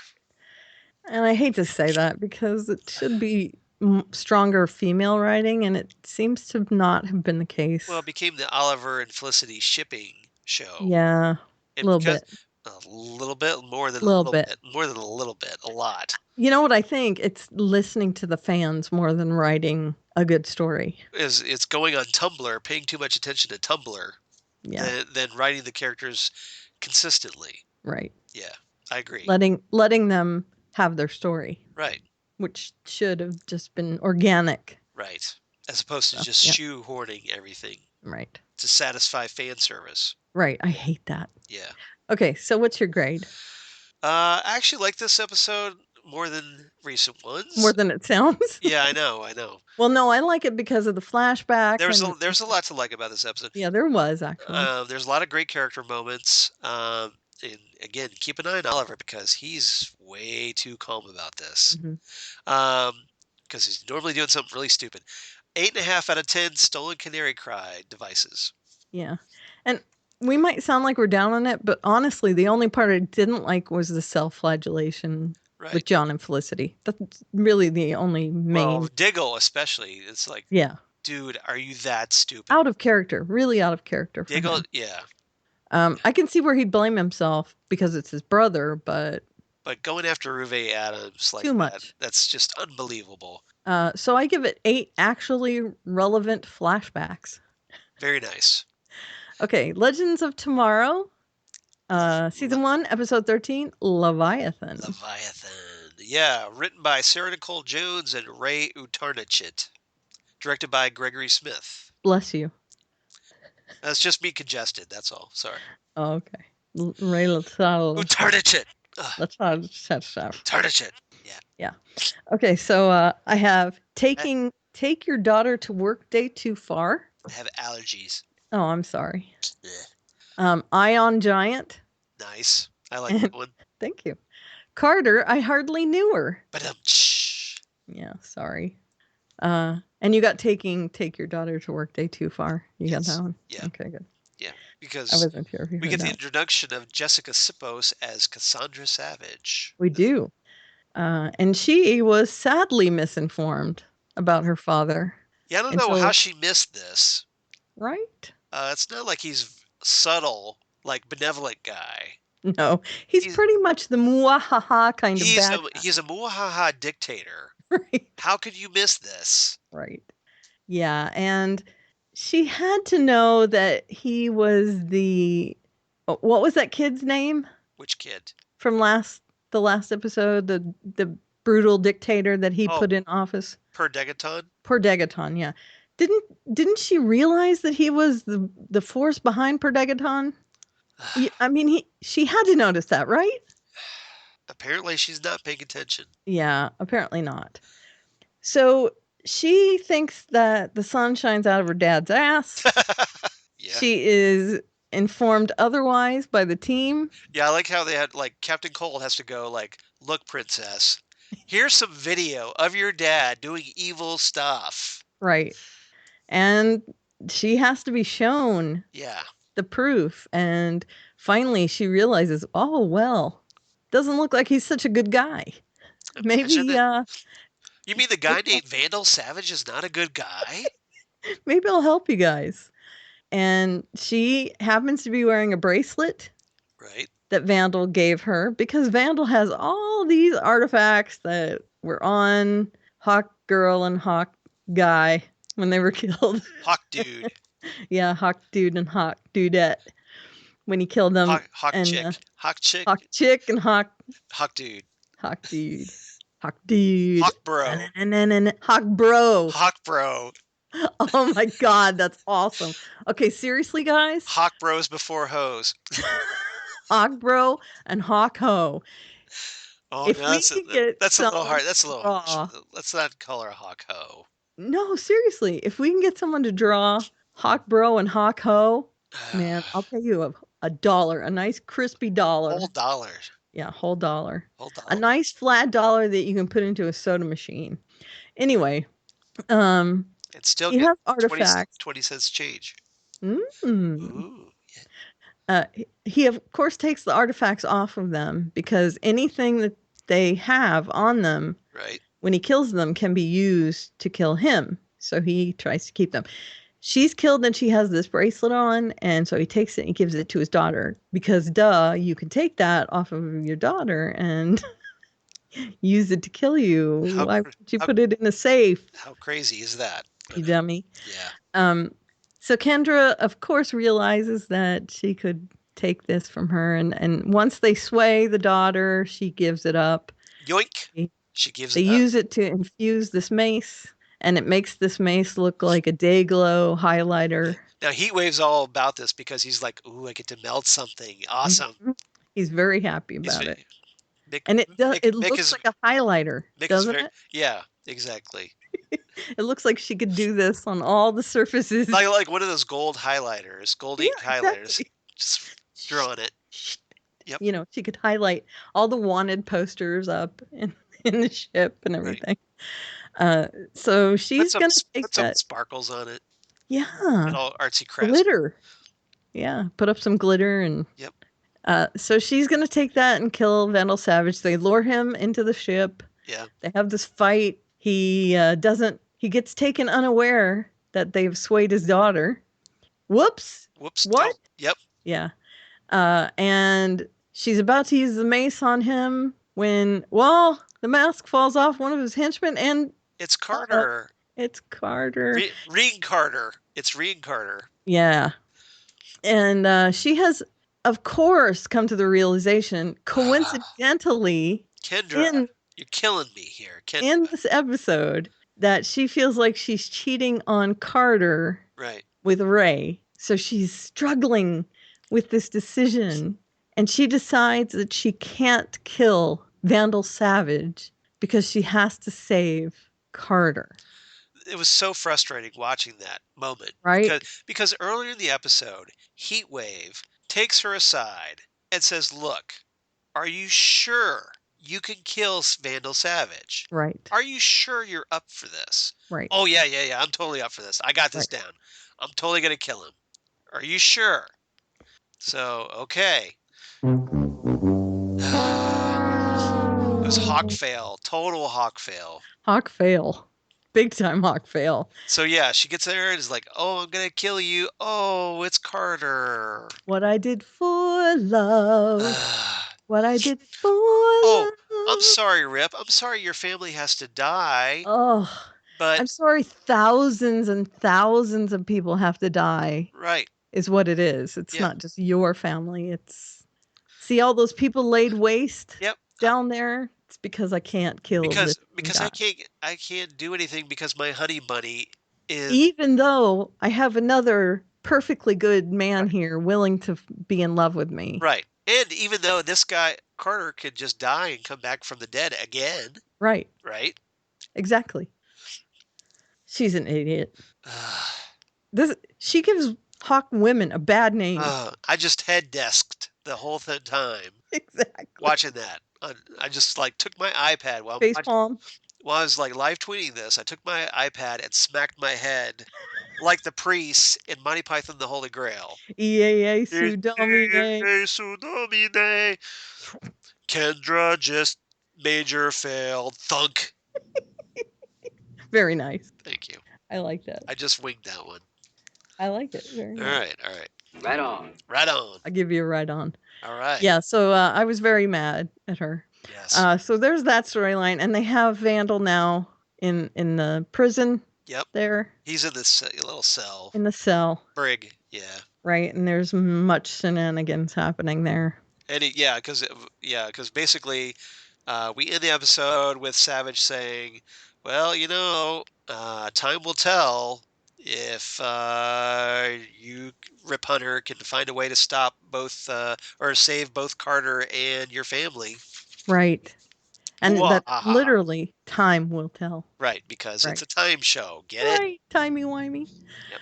And we have Ion Giant. I love Which- this. Me too. Was the best part of this As episode. as frustrating as the Kendra stuff was, Oh, to watch Ray go all giant Adam, and isn't that an oxymoron? right. Yeah, Giant but that's part of the Atom suit, though. Yeah, I know, but yeah, he could basically, gets all giant man Right. and throws down with this giant Adam robot. Godzilla. Yeah, well, and it was so well done It was. for TV. Are you kidding me with this? Because it was just fantastic. Yeah, it was So fantastic. I loved it. kudos to the special effects guys on Legends of Tomorrow. This was awesome. I Yeah, loved it. and it was the actual Leviathan from the title. Yep. Leviathan, even though it's not in the ocean, Yeah. which is where they usually are. It was fantastic. But what does he do to make himself grow? What did he do? He reversed the polarity of his suit. Did he really? He Is said what that. he did? I'm going to reverse the polarity of this. I'm just like, oh, you reversed the polarity of the neutron flow. Very nice. Doctor Who everywhere. I swear to God, he said it. Go back Doctor and look. Who. Doctor Who everywhere.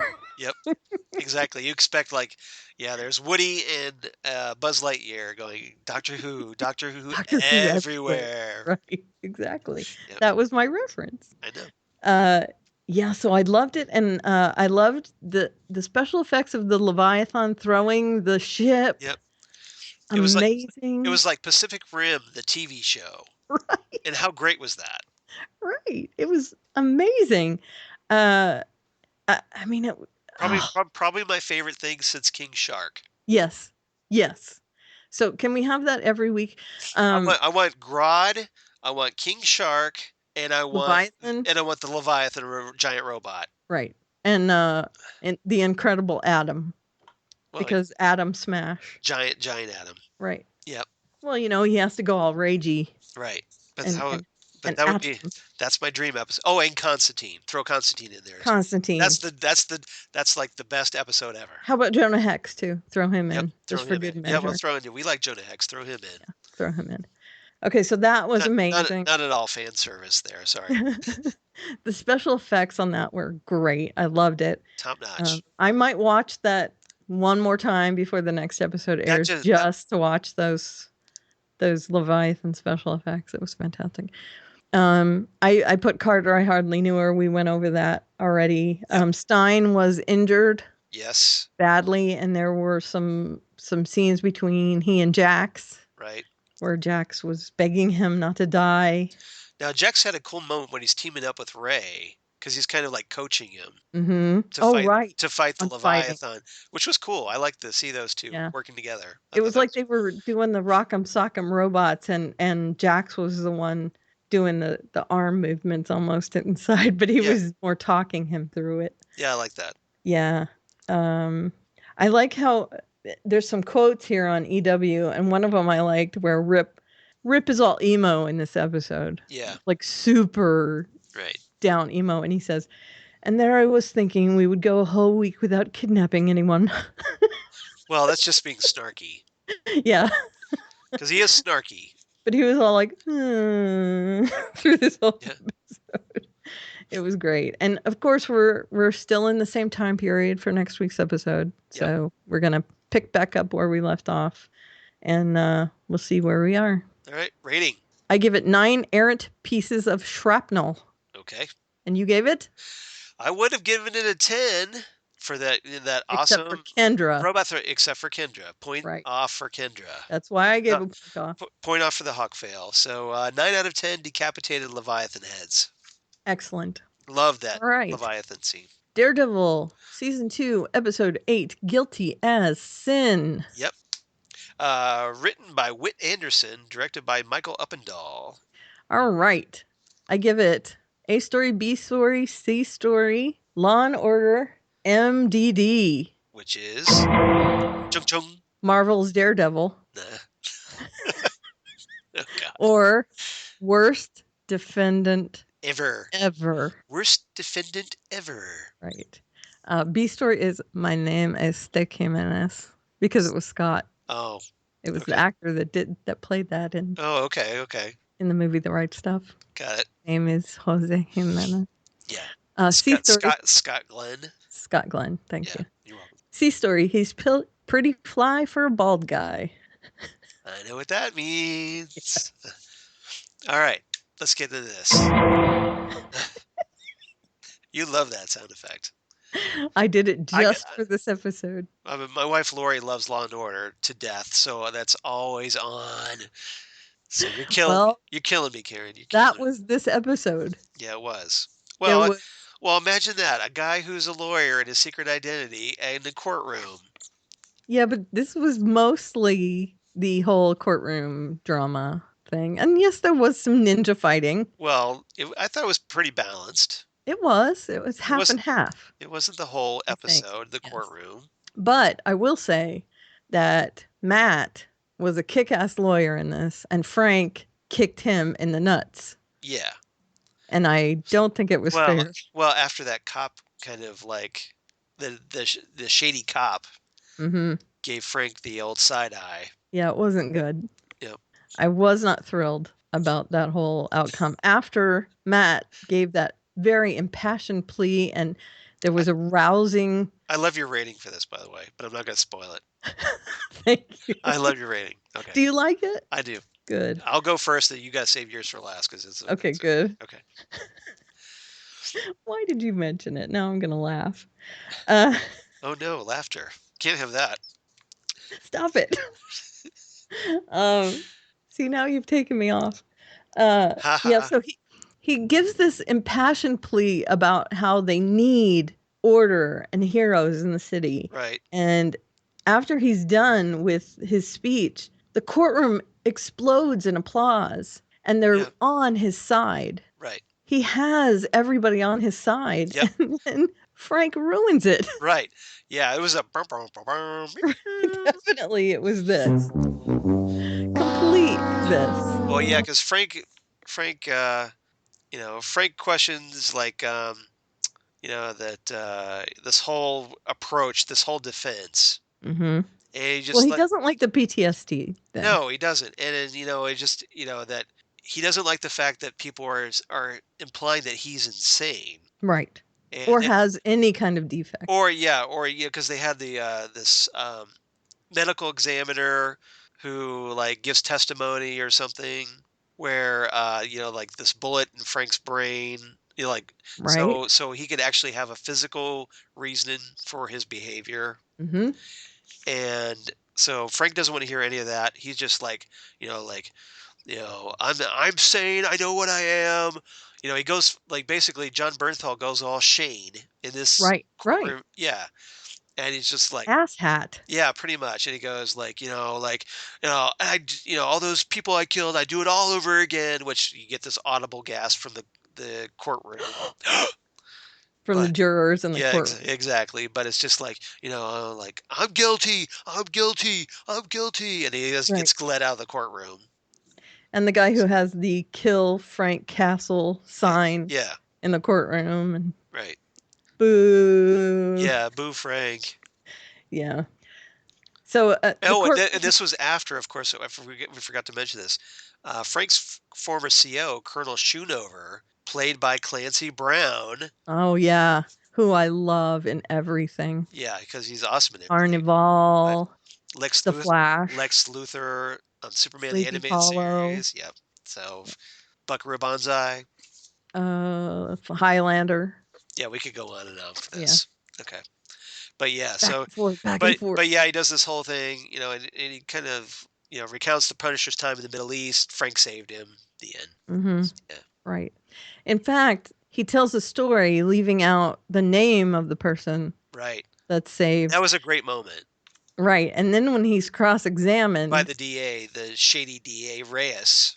right, he reveals that it was him, which completely shoots her down. Yeah, she's like, "Well, how do you know that? Right. That And he how says, that happened?" because it was Because me. I was the one that Frank Castle rescued. Who has 2 thumbs and was that person? This guy. This guy. This guy. That's right. And then Reyes is just like, "Oh crap." Right.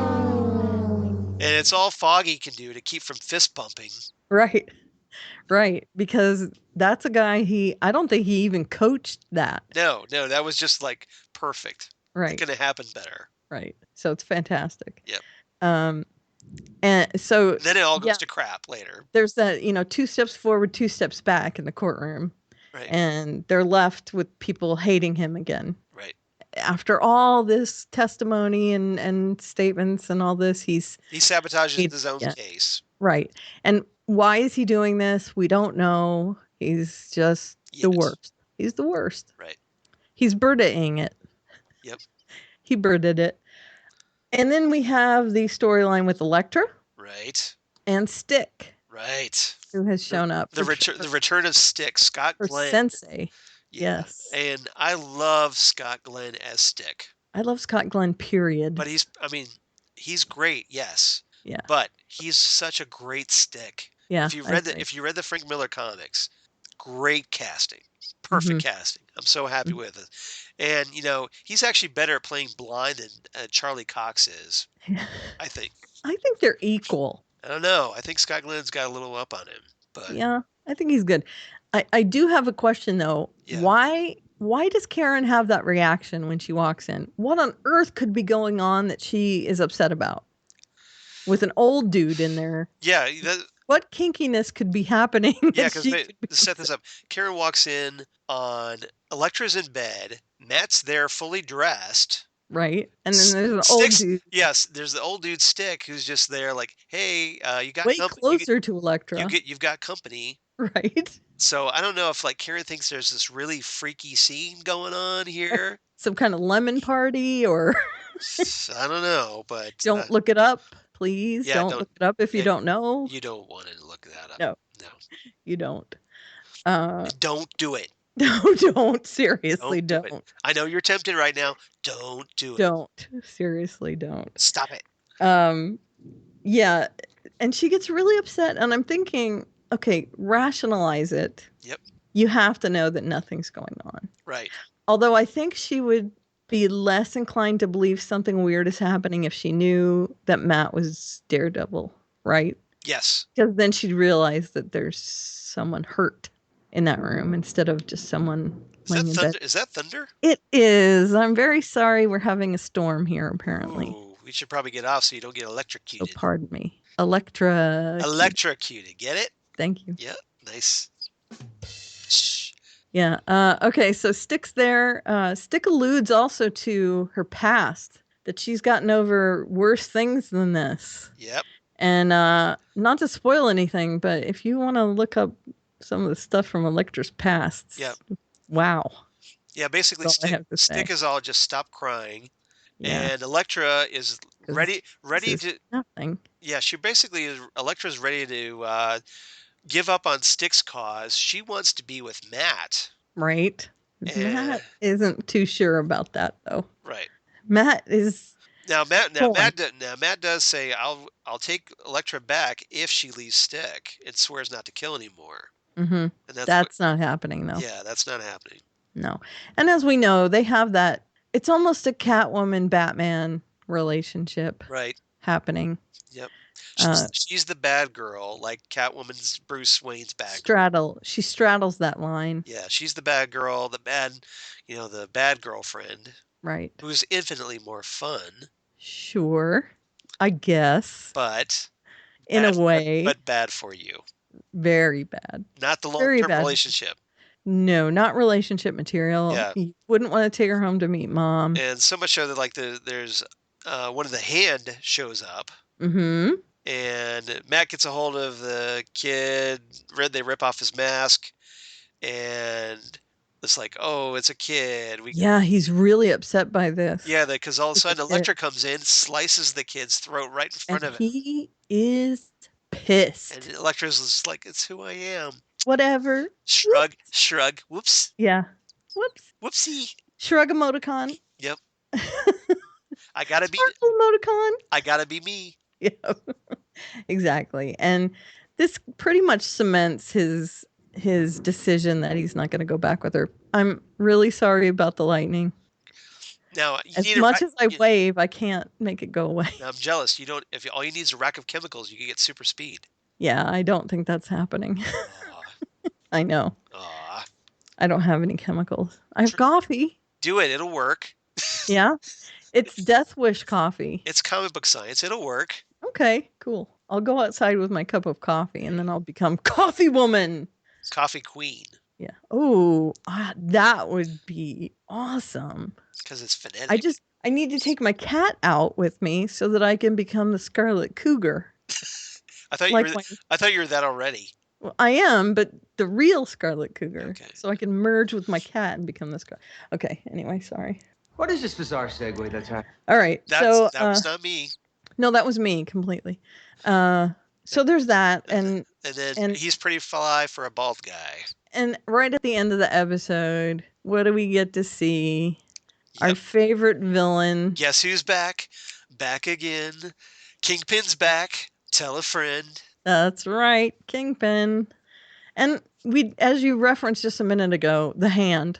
Yes. We're getting the hand pulling into this series as well. So because Kingpin's back about and Styx war. Right. His little secret war, no pun intended.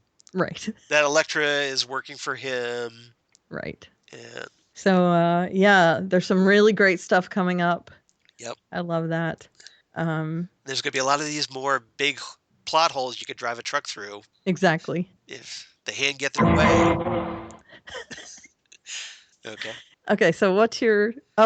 did you want me to go first or last? Yeah, I'll go first. Okay, you go first. Yeah, because mine's lamer than yours. Yours is better. Okay. So I give this one 9 out of 10 prison barbells. Okay.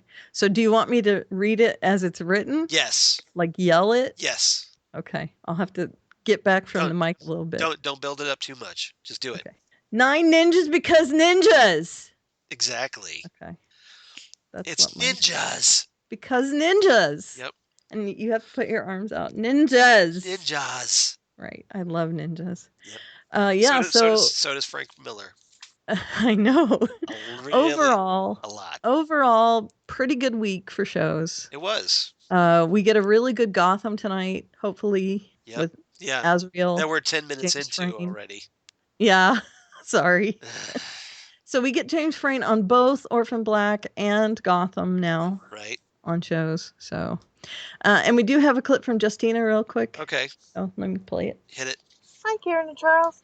Hi, Justina. Another wonderful week of superhero TV. Here we go. I thought it was really fun to see Barry go back to his forensic scientist crime lab persona and try to help the team in his traditional way without his superpowers. I think it really proved my point of last week that you don't have to have superpowers to be a hero. But hopefully now, after what developed in this episode, Wells will help him get his speed back. It was fun to see Caitlin come face to face with Killer Frost, although poor Caitlin is so gullible, and Killer Frost took advantage of her. Arrow was really hard to watch. I think perhaps they put the hiatus in the wrong place, and we had to deal with the highly emotionally charged event of Laurel's death, and then went on hiatus, which sort of like stretched the pain out. And then after this many weeks, had to revisit this pain that the characters are still dealing with because the episode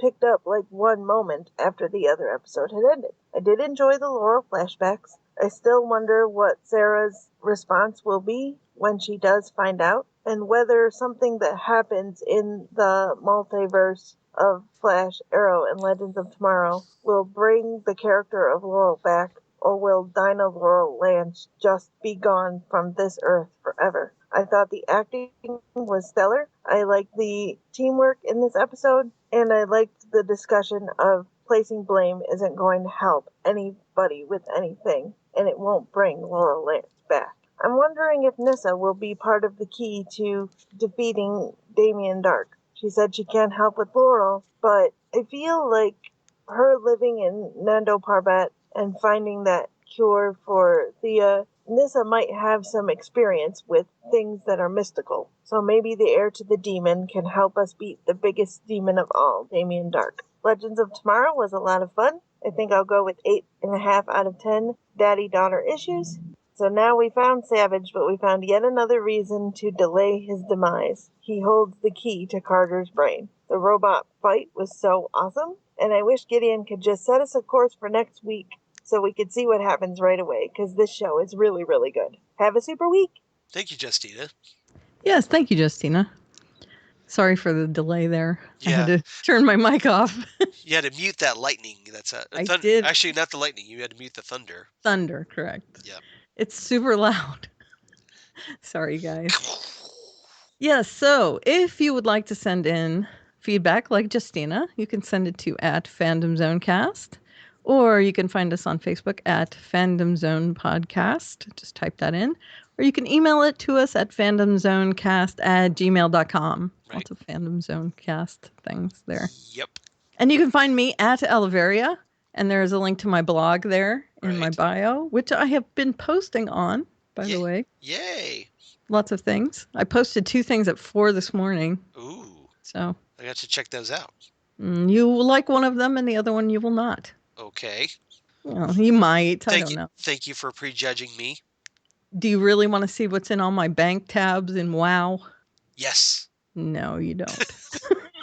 No, but the other no, I one don't. is book recommendations. Oh, I want to check that out. That one you're interested. That I'm interested in. Correct. Okay. So, yeah, go there to find all my other links on my blog. That is a pinned blog post at the top of my page. And you can find Charles at Charles Skaggs on the Twitter machine and the Instagrams. Facebook, of course. Google Plus for all you crazy kids on the Google Plus. And my blog of geeky things, Damn Good Coffee and Hots, where I talk about all these shows and more. Yay. And I want to give a special thanks to, we keep getting some new likes on Facebook. Thank you guys we're up to 81 now. Because of Google Play Music, I think. Yes, thank you to Google Play Music for boosting up our account there. So we're on the road to 100. So hopefully we'll get there. But that's right. So now you can find us not only on Facebook, but on Google Play Music and on iTunes. Yep. So go there. And Libsyn, of course. Device you use. Libsyn, yes. Yep. Well, that's through Facebook pretty much, the link there. But yeah, blog, wherever the blog is. So welcome all you new people. That's right. We appreciate you and hope you're enjoying our show. Love you. Yes. Tell your friends about it. So you don't have a Snapchat yet, huh? No. Snapchat? Okay. No. I don't either. I think I have enough, don't you? Pinterest? No Tumblr, nothing. I have a Tumblr, I have a Pinterest. They're all under Alvaria. Right. I have a Instagram. It's also Alvaria. Oh. Pretty much everything is under Alvaria. Yep. Well, pretty much everything for me is Charles Skaggs. So. Okay, there you go. So, all right. So that's it. We don't have a special song. We don't have a special song this week. So I'll leave it up to you. Do you want our Young Justice or Lucifer? What do you want? I know you like the Lucifer, so we'll do Lucifer. Well, it was the season finale this week. Yeah, so we should do that. Yeah. All right. So see you next week, guys. Bye, everyone. Wow.